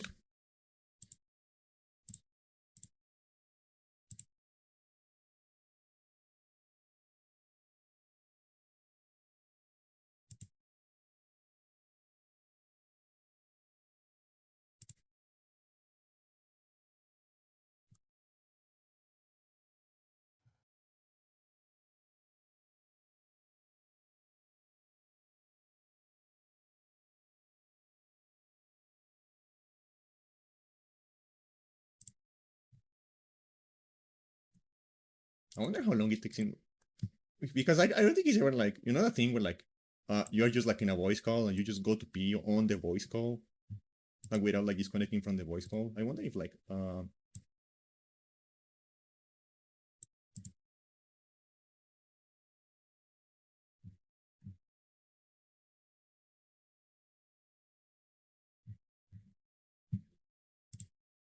so I don't know how long it takes him to pee. Have you guys ever done that? Like you're in a voice call with someone and they go to pee, and you need to pee, but you don't disconnect from the call, so you just go to the bathroom on the call. I don't do that because I don't have a lot of like I am obsessed with like, I don't know how to explain it. Like I just hate wireless stuff. I hate wireless stuff. It's like, you know, like dealing with the batteries and like the extra latency and like the noise. And like, so I don't have like any like wireless headphones. I don't have like any wireless like anything. So I I'm cannot back. go to that. All right. So because I don't have anything wireless, I cannot go to pee while I'm on call. Wait, what? I think it's going to become like a consistent thing. You are always going to come back to me saying something very, very weird. Yeah. I forgot one other thing in my week. So, writing the script for the video, and sometimes what I do when I take a break from it is I'll rotate the things I'm going to do for the video. So sometimes I'll take a break from writing the script and I'll gather in assets that I think would work for a skit. Sometimes I'll look at non-copyright music tracks to find something that I think would be a good fit. Yeah. So sometimes it occurs to me. Sometimes I'll like listen to a video that I'm already watching, and then I'll hear a track that I think is really good, and I'll check if it's like non-copyright. I I watched this video, and at the at the I want to say like mid mark of it, a really good instrumental comes on that I kind of like, Yeah. that I mesh with. And unfortunately, it's being narrated, so I can't get a clean rip. But they use that same song for the end in the outro. So I use Shazam and SoundHound. They say they can't find it. I try it again. They give me the wrong song. I'm losing my mind. I search the YouTube comments, and I get a link to a YouTube video. And I put the link and the video is gone. It's taken down. Yeah. I rip the instrumental part that's clean, and then I upload it unlisted, hoping that I'll get a copyright claim so I know the name of the song. I Yeah. don't. So it's not copyright. I search for the name of the song from the YouTube video that was removed and the name of the artist, and I put it in Google, and I find it on SoundCloud. Now, it's important to know that this instrumental link sounded slightly different, so I'm still convinced it's a non-copyright beat, and I'm probably almost never gonna find it. So I click on thing, but before I come to this realization, I click on the link to the song, and the SoundCloud rapper is rapping over it, and Yeah. oh my god, it is bad. Like, this guy sucks. Like, there is underground rapper. This man is landfill. He should not rap. He is the trash to which the land, like the underground, is filled with. His mixtape is indeed fire. It is damaging That, your nervous system when you're exposed to it. Holy that, Jesus. there is underground and then there are like the sewers. Yeah. At least the sewers serve a purpose. I don't know what this guy was cooking. I mean, the landfill does too. You can make an argument, but like, I got more upset that I found a version of the song than not knowing that, like, what the song was. Like, I was like, your dirt shit vocals, you're covering this good instrumental. So I've sidelined that for now. I sent a video to the uploader of that video. I sent an email and I went, what is the instrumental to this track? Please, I just want to know. I'm probably never going to get a response. I'm pretty sure it's royalty free because, like, they didn't have the vocals in that background. and this is gonna drive me insane. Also, the Yeah. SoundCloud rapper only had like 20 views on his fucking song. That was fucking bad. Speaking of music though, like you know, like I was talking earlier about like how I have like the fucking like oiled up Jason Statham song stuck in my head. Yeah. There's another song I got stuck in my head right now, and I don't know why. I don't know why, but I was like I was like listening to one of my like YouTube like how to you know how YouTube like how to generate like music mixes sometimes. Yeah, yeah, I got some actually decent ones recently. Yeah, like so every now and then I check them like maybe a cool song will show up stuff like that. Uh, but for some reason I decided to put like a song from Jesus Christ Superstar on it, which is weird because I have never like watched any musicals. I don't Yeah. like or like anything related to musicals. It's probably because I watch Mosh because I have the cousins Mosh is like musical theater kids. I used to be part of Uh, not that deeply ingrained. I used to be part of the vocal class in my high school, so I very much socialized with those folks, a completely different breed to my own. yeah, But no, yeah, like theater kids are like they're a nice different people. species. Yeah, they're nice people, but by God, sometimes when they talk, you're just like, you're such a fucking dork. Like I love them, but I'm just like, oh, this is Dude, what it sounds like when this is what my parents must feel like when I talk about video games. Like this dude, is exactly. I play anime gacha games and I think you're a fucking dork. Yeah. Yeah. No, but like you know what the worst part is? But The particular song it suggested. I'm going to be honest, it fucks.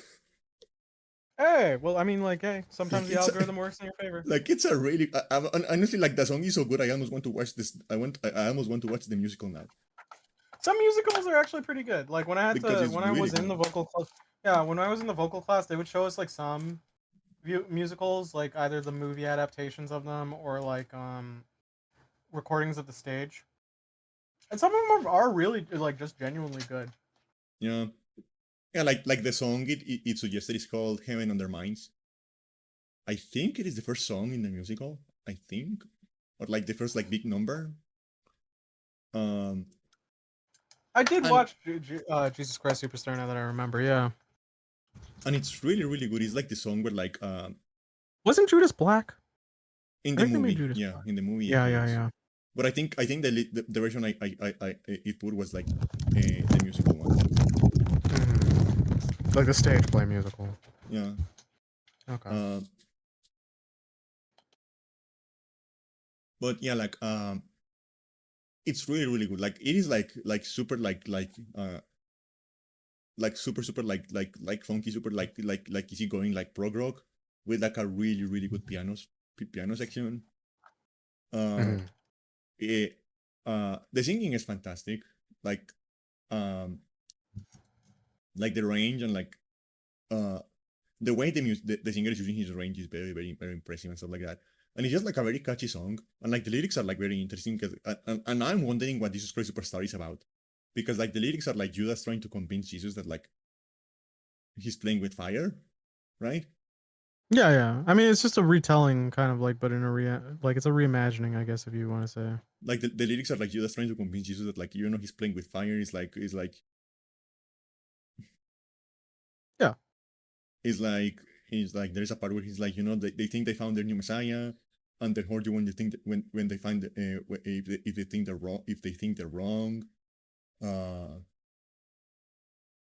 and like like you have to remember we are occupied and our conquerors subject to like another sect, and they'll hurt us if we go too far, Yeah. stuff like that. Um, and there is this one that just sounds like a fucking insult, and this is the part that's stuck in my head. And he starts going like, Nazareth, your famous son, should have stayed a great unknown, like his father carving wood. He had me good. Table chest and oak. Table chair and oak and chest would have suited Jesus best. It's like, yeah, you Yeah. fucking idiot. You should have stayed you should have stayed a carpenter, you fucking idiot. Yeah, And no. I think like at this point like I have like the song like almost entirely memorized.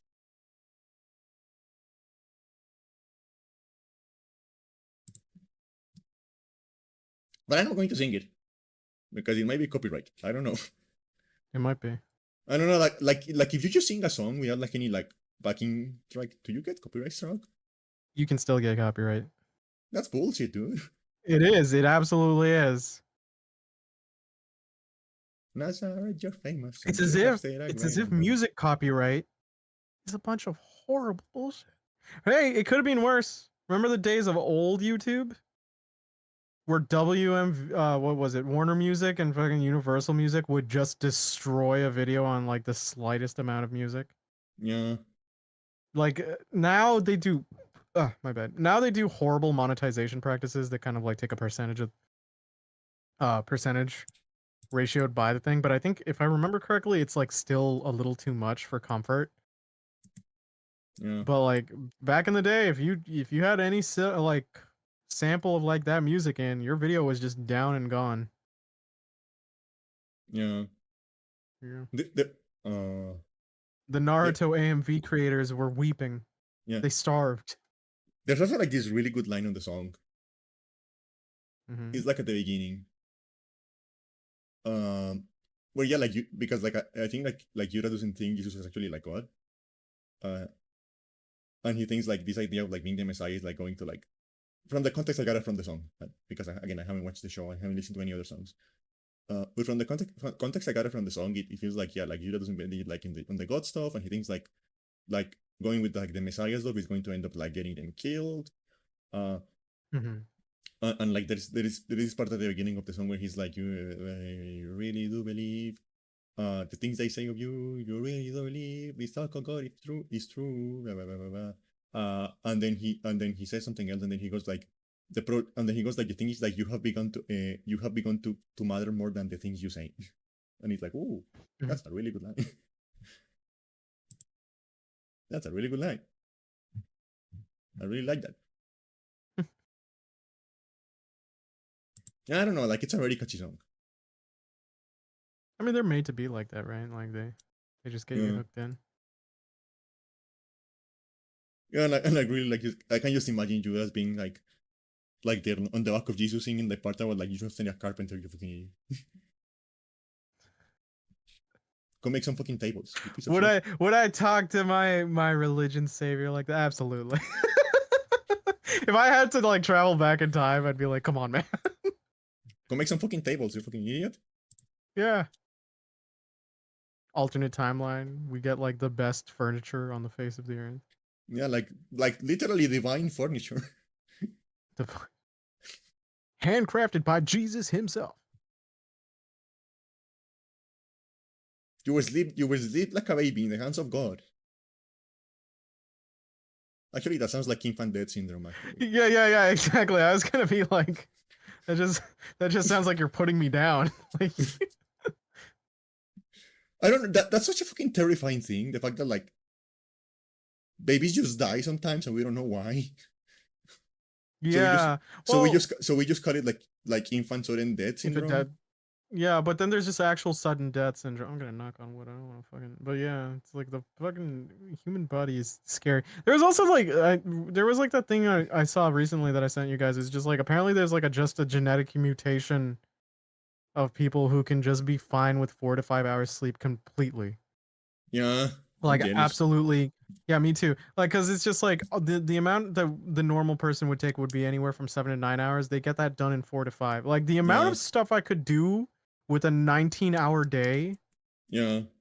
God damn it. And like you know, like I have an extra problem because like, yeah, I not only do I need like the full 8 hours, my body is weird, so I don't need like I get better results if instead of having like a big 8 hours nap, I take 4 2-hour naps over the course of the day. Oh well, that's okay. That's kind of close to the Uberman sleep method, but like you're just dissipating it throughout naps. But yeah, so I think Uberman really sleep is like.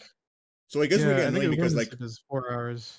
And you it gets really annoying because I have to like plan my day around like a bunch of like long naps because otherwise I'm just going to be sleepy. Usually I need like depending on the week, if I get like 8 hours, I'll be fine. But then if I've had like a little bit of sleep debt, like that entire week, I need like 9 hours. What's the most you have slept?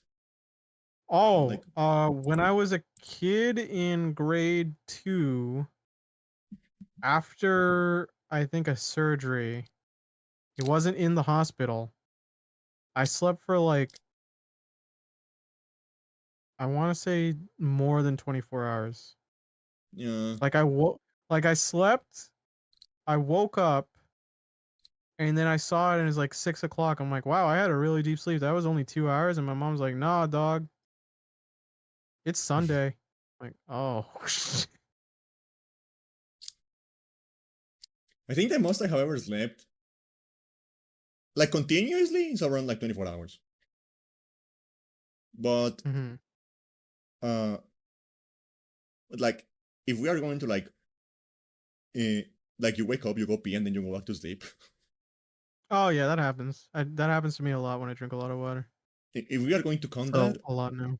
if we are going to count that, just like if we are going to count like sleep that is mostly continuous with like The odd interruption here and there, the yeah. the odd like pee break, I think the most I've slept is like around 3.5 days. Okay. Yeah, no, that's not good. Listen, I have clinical depression since I was 11 years old. That kind of stuff just happens to me. Fair, fair.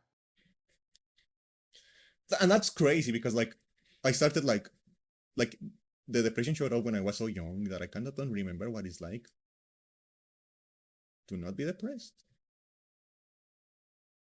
I think I've always had like anxiety, but like depression was like the most notable to me. Yeah, because Um, I got Early like 20s probably. I started like showing the symptoms of like clinical depression when I was 11. I got diagnosed when I was like 12 and a half.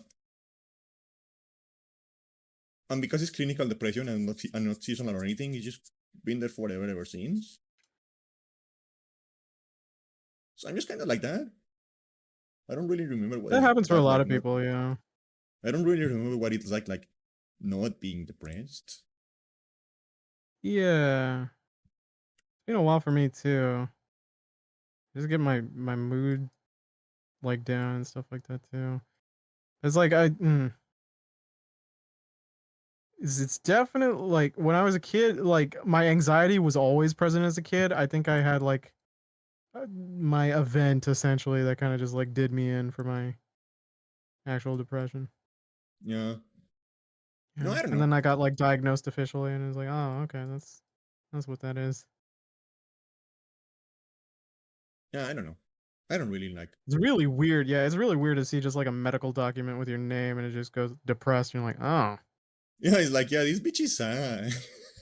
And you're just like, I di- I okay. di- I diagnose you with sad. And you're just like, damn. I got like the severely depressed on my fucking paper. I'm like, bro, why you gotta play it like that? Like, I get it, but like the bro is doing terrible. It's like, oh, Yeah, it's like that is the crazy part about like whenever I go to like a therapist or like the psychiatrist when they write like and even like the normal doctor because I think like I've been depressed for so long that they just have it on this on the like system. Like even the normal doctor, the first thing they ask me is, "Do you want to kill yourself?" yeah, I And got that too. I got that a couple times too. Yeah, it's like, but like that has been like this like that's like every doctor, even the fucking dentist, because they're probably just like in the system like that like I've been depressed for so long that it's like and so like it's been like that for like for like over a decade. yeah, Like anywhere I go, it's yeah. just like they ask me, "Hey," I mean they don't say it like that. It's like, have you thought about hurting yourself this week or like something Have like you, that. It's like, yeah, have you had any intrusive thoughts about self harm or worse? And I go like, no, no. I'm too scared of death to actually do it. yeah. Also, my dogs would be sad, I'm going to be and honest. my cat would eat my corpse. I'm going to be honest. I am and not to get too real or anything, but I am very suicidal. I don't like living. I don't like being alive. Oh, I haven't oh, I haven't liked being alive for like over a decade. But I don't want my mom to worry me. To worry me. aw. I don't want to make her worry me. I'd So I'd miss you too. my current plan is to kill myself the day she dies. I swear to God, no, you're not allowed to. I'll be sad if you're gone. So get wrecked, idiot. You'd have to fly over. But yeah, I don't know. I mean, I have my funds and stuff like that, but I feel like, yeah, whatever. I don't think I've never I've thought about it in a way where it wasn't emotionally fueled, but just like the curiosity of the thoughts of like afterlife and stuff. Yeah. No, like I mean, But like like it is my normal brain to think about like immediately, this. It yeah, is normal to but think like about my this brain, because no, like, no, but like my brain was like, but what if I did it? Because then I would see oh yeah, what would be beyond the veil. But then my brain immediately went like, well, that curiosity is interesting, but there's no return trip. yeah, And I went, oh, yeah, even if there is one, if I do it, it's done. So like, yeah, I guess I'll just like I'm gonna die anyway. I might as well just wait it out. yeah, yeah. No, I don't know. I've been like that for like 10 years. So I never bring it up because like it's just like, mm, Oh, it's just the okay. standard. It's just the standard way I feel, but I 100% want to like I I love 100% you think too about it. much. Please don't ever do it because I love you. I said it on Thank stream. you. I said it on stream officially, and now I've lost all my all my leverage. Now she'll forever be like, haha, but you can't say that because you love me. And I'm gonna be like, oh god damn it. No, no, Nick, no, no, you are never going to be a successful streamer because you cannot lean into the parasociality. Parasocial. I don't want to lean in the parasociality. If I had like a quote unquote fan base or following, you know who's I kind of want? I want like Woolies or Pats where they just make fun of you. Yeah. I mean, Because that's kind of what mine yeah, is. yeah, it's just like, sometimes they'll give you your sometimes they'll give you your just praise, but other times they'll be like, hey, don't get your head too big now, idiot. Like, okay, fair. Now that being said, I've read some of their chats sometimes during Twitch when they're doing like the podcast, and some of those people are actually just idiots.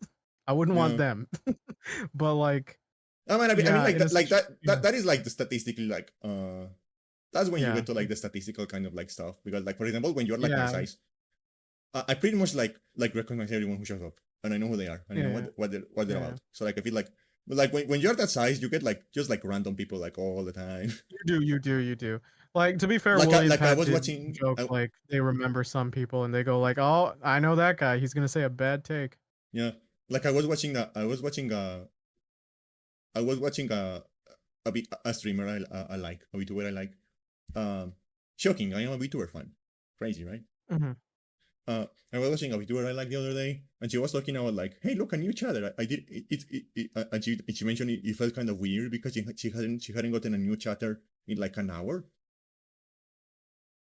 That's weird. and it's like, do you In think an that's hour, that's low? so short. Do you think Yeah. that's like, do you think that's a long Pitch my time? joke to you? Yeah, like, yeah. I don't And it's know. I like, I feel, and yeah. I'm not like criticizing or anything like as far, like she seems like very nice and down to earth and stuff like that. Um, Yeah. but it's just like yeah, like I guess like yeah, when you're at that size, you just get like new people like every 10 minutes, just like showing up, I saying one guess, thing and like yeah. leaving. I couldn't possibly quantify the millionaires in terms of followers, like the million follower plus. Yeah, You know what? Usually the type of content creators I like don't she's usually not. pass a million. They Yeah, kind like of go like the niche, yeah. yeah, I think like actually I think like here on Twitch at least I think she has like 70,000 something like that. Mhm. So she's not Mhm. even like I one mean of the for like super biggest ones. well, no, for 70,000 Twitch that's actually followers. still that's still extremely, to be fair, I tend to look at YouTube statistics because that's where I just Yeah, go on. But it's like, yeah, no, on Twitch like 70,000 is still like a fuck ton. So like, yeah, I I don't know. I look at it and it's just like that in my brain that just seems so overwhelming because you just see so many like creators kind of lose their sense of self once they grow too big because they're trying to cater to so many, yeah. or they try to like they essentially become like a derivative version of their self that just becomes over exaggerated. Like, it's a very fine line to still feel like the same creator after that. Yeah. I You'll don't know. get some Like it consistency. is kind Like, of you'll get people scary. like, you know what, Scott the Woz is like a very good example of like not kind of lowering his quality in terms of and personality of it. Yeah, go ahead. Like it feels kind of scary, you know, like getting to that point where you like just have a bunch of people you don't know on your chat. You cannot like there's so many people that you cannot possibly like get to quantify them, and I don't know, that's so Yeah. scary because like I'm always like paranoid, like what are your intentions? What do you want? And like being where I am right now, I can quantify everyone, right? Like I know what like everyone is up, Yeah. and I know like the people who show up is like, okay, yeah, I know you, you're safe. I know you, you're fine. Uh, you know, like I if you think cannot my like do yeah. that, it's like, oh, that's actually kind of terrifying. I also think like my problem is just like I do like the idea of having like a rapport and having like a sort of friendly neighborhood vibe Yeah, to people who would bother to watch me, but it's just like yeah, after a certain number that's just impossible. And like, it's a bit disingenuous to try faking it. There are going to be names you recognize because they're just like the constants, but like obviously you can't do that for everyone, and it sucks. And I feel bad for people who just expect that, but it's like, come on, man, like your favorite creator doesn't have the time to handle a million different social relationships. Like we can most people can barely handle like 100. We have to like rotate people out or something. yeah.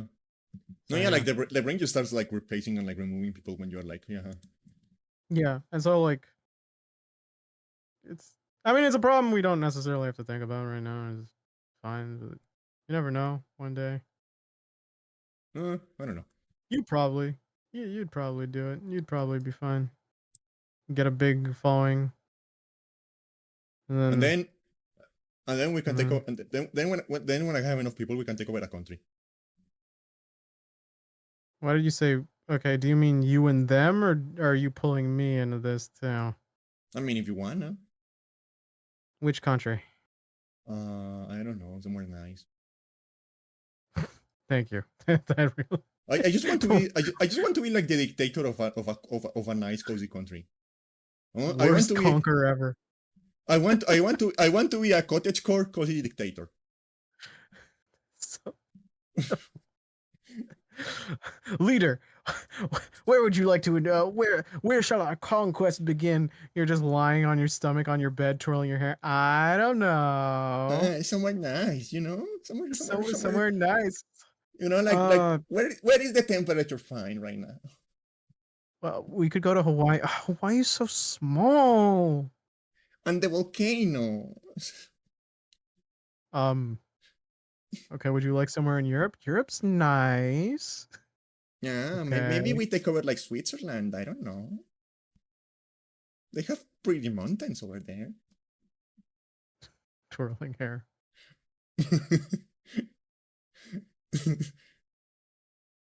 uh, and like my first law is that like everyone is allowed to use wear oversized hoodies to like anywhere, any job. It's like yeah, you get to wear oversized hoodies now. It's like what is your agenda? What is your agenda, leader? I don't know. I just want to like you know kind of cozy, kind of like you know relaxed. No biggie, And no what would the stress. country? No stress from leader panicking candy. You don't even have to throw me a birthday military parade. A cake is fine. I just watch my TV from Canada and see like people doing the laziest like march under your dictatorship. I'm like, this is about right. Yeah. And you know, like 50, like a good like majority of people my age, they see a country where everyone lives like that, and they're like, yeah, I wanna go there. I Mm, don't care if it's a dictator. I want to live in the oversized hoodie in the oversized hoodie country. get like an abundance of like programmer girls. Yeah.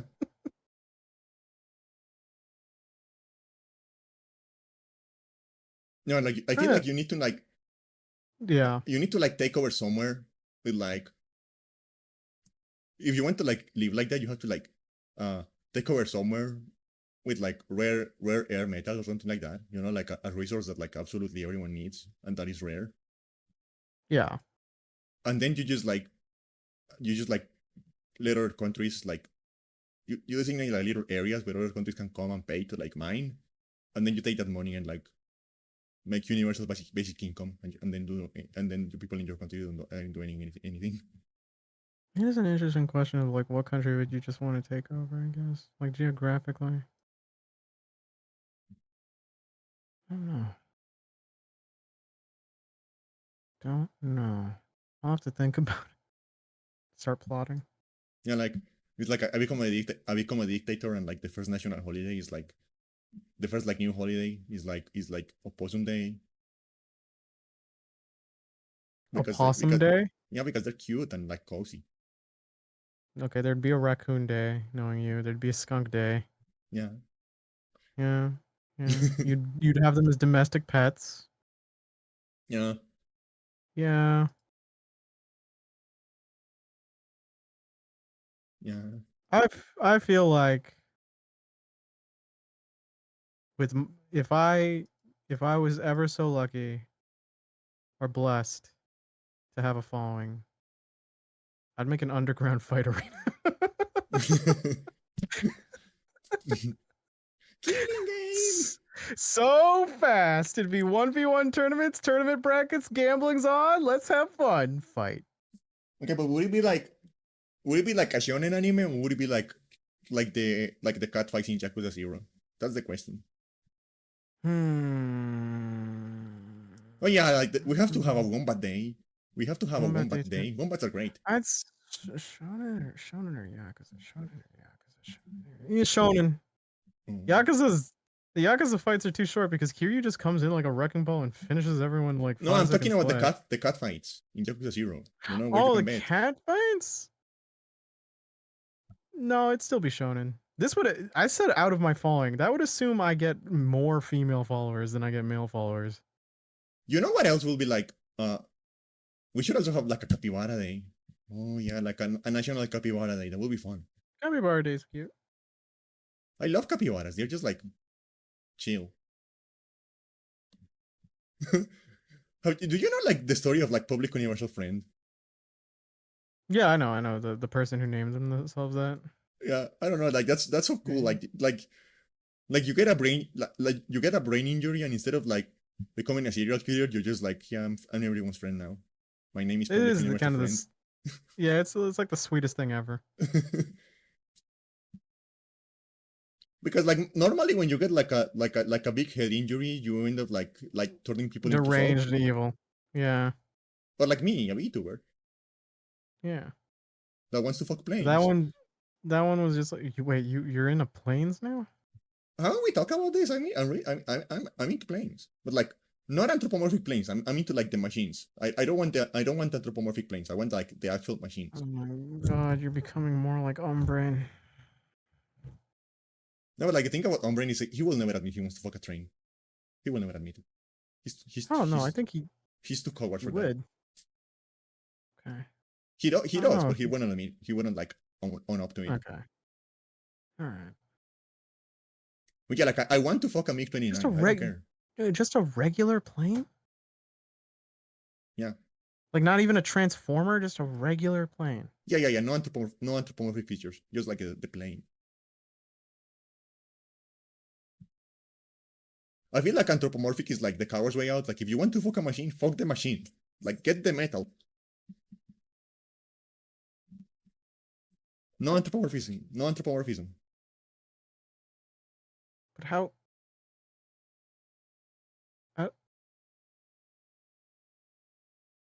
Listen, Mama didn't raise no quitter. I'll figure it out.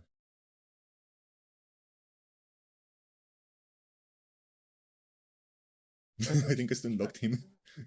I just. I don't.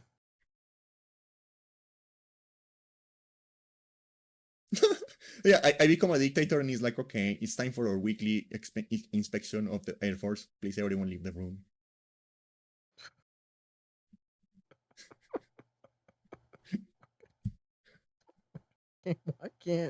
Why can't you be normal?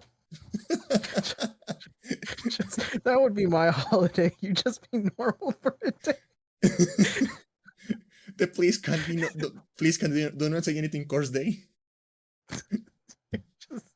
It's just it's just a video clip of the Babadook where the mom's screaming at her child who's in the back. She's like, "Why can't you be normal?" And then the kid screams like, No, but hey, Ito, hello, Ito. No, but I think the funny part is that you weren't screaming. You were like defeated. It's like, why can't you just be normal? "Yeah, why can't you just be normal?" uh, it's like Because greatly. I could maybe give you the leeway of the Transformer. Like I know people who like robots, but I mean, I've heard people like the planes too, but I don't see it. I just see a mechanism. It's like, oh great leader, oh great leader, we have no enemies. Every country is like okay with us. Why are we buying more Grippens? Why are we buying more fighter jets? And it's like, you know, we need them for stuff. Yes.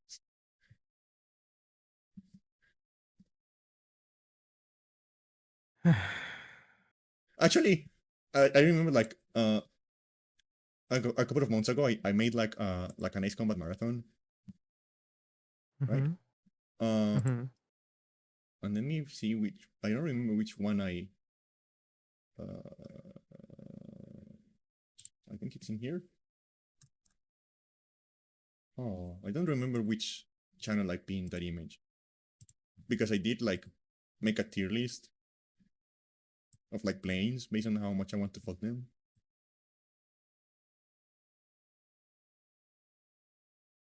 And I think I still have like that tier list around somewhere. It's too late in the night for this. Let me see if I can find it. Okay, let's see here.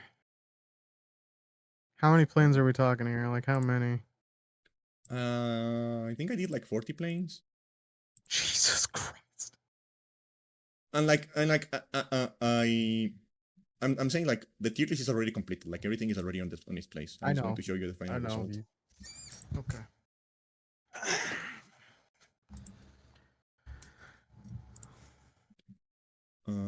Candy ranks, yeah. I mean, there is a bot. There is a bot. If you go to my bot channel, you can find a video called Candy ranks planes and how much it's like to smash them. That is in there forever. I wish you could see the facial expression I'm making right now.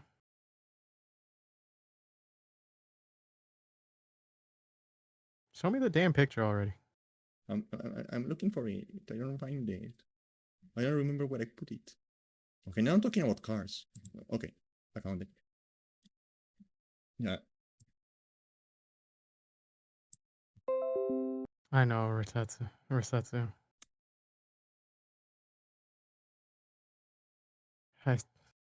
I know. Why are you like this? I don't know. Probably because I think like the reason I am the way I am is because when I was 4 years old, I hit my head so hard and I died, and that probably left some marks. Here's the image.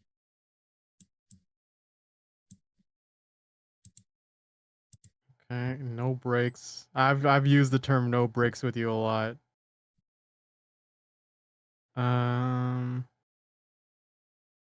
These are some cool looking planes. Nosferatu.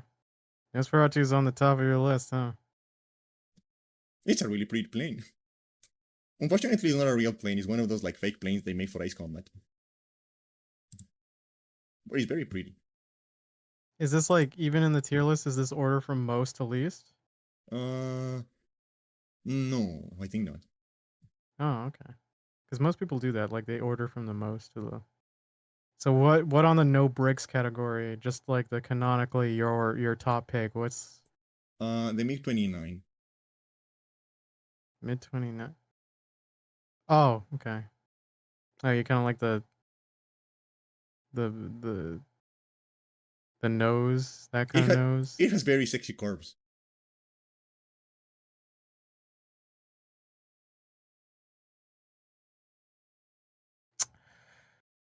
Okay, well, Candy isn't the only one who wants to be in a plane right now because I want to fly out of this conversation and out of the stream, which is going to end tonight. But you can check me out, my YouTube, youtube.com/@Nocturne. That's you. I forgot that it is midnight for you. Yeah, which which is youtube.com/nocturne. And this I is how have, we're ending it. yeah, which I will put here. You can check me out there or my Twitch channel that's linked in the title. I don't really stream. I am putting up another video, hopefully within the coming months. It is going to be a long video, and Candy is hopefully going to be in it for some skits. But I might be taking a plane away from Candy. But you know what isn't a short distance from Candy? Her Twitch and her YouTube. They're only a follow button away. So follow and subscribe to her Twitch so you can see more VODs about her talking about making love to something. Airplanes, yeah. Something, yeah. Well, I don't know, like I'm leaving. airplanes are the only machine. Like cars and stuff like that, I'm not into that. Airplanes are like the Okay, only one. well, yeah. And then you can check her YouTube for the highlights of her saying this horrible, horrible stuff, or her VODs channel, where all of those VODs where she says that she wants to do unspeakable things to planes will reside there forever. So also she'll have the podcast here on her main channel, PanickingCandy. Go subscribe. And if you want to hear her write more about planes, arguing with others about which planes are the most optimized to do unholy things to, you can check out her Blue Sky.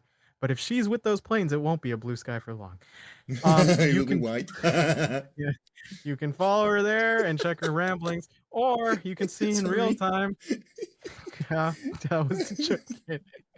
Or you could join her in her Discord to see her thoughts just happen in real time with no delays. The bot will leave all the links provided. And if you have such feedback for the podcast, like, Please stop talking about the planes. please stop. You only talked about the planes for 5 minutes. Please stop talking about the planes. To which Candy will reply, I don't know. Yeah, I was going to make a 9/11 joke. I'm not going to do it.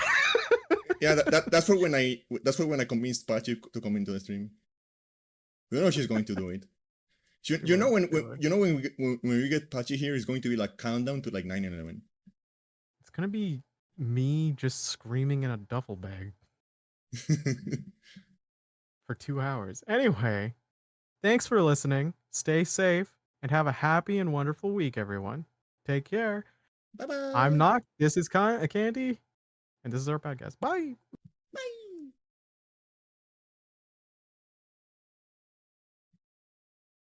A podcast that remains without a name. Did I already remove the tier list from the screen? Yeah, okay. Yeah, that's there forever. That's my legacy now. The fact that I went to fuck planes. But you know, there are worse things to say. There are worse things to say. I think. I hope. Well, yeah, thank you everyone for stopping by. I hope you enjoyed the podcast this week. I still haven't asked Nick for tips on how to do an outro. He's way better than this than mine, and I keep forgetting to ask him for tips for how to do an outro. But yeah, thank you everyone for stopping by. I hope you have a great rest of your day, rest of your night, rest of your time zone, and I'll see you again on Monday for more 100 Line, because that game is going to be here forever. I was planning to stream that game like 4 or 5 times. The way it's going, I'm probably going to be streaming this game next year. Jesus fucking Christ, why is this game so long? At least I'm enjoying it. At least I'm enjoying it. But yeah, everyone, thank you for stopping by. I hope you have a great rest of your day, rest of your night, rest of your time zone, rest of your week.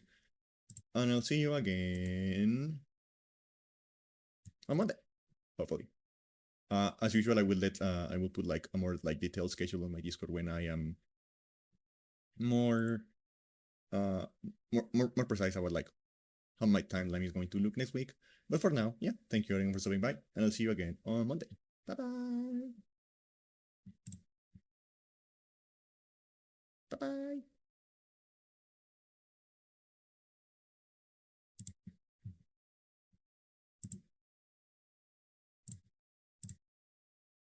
Bye bye. Bye bye.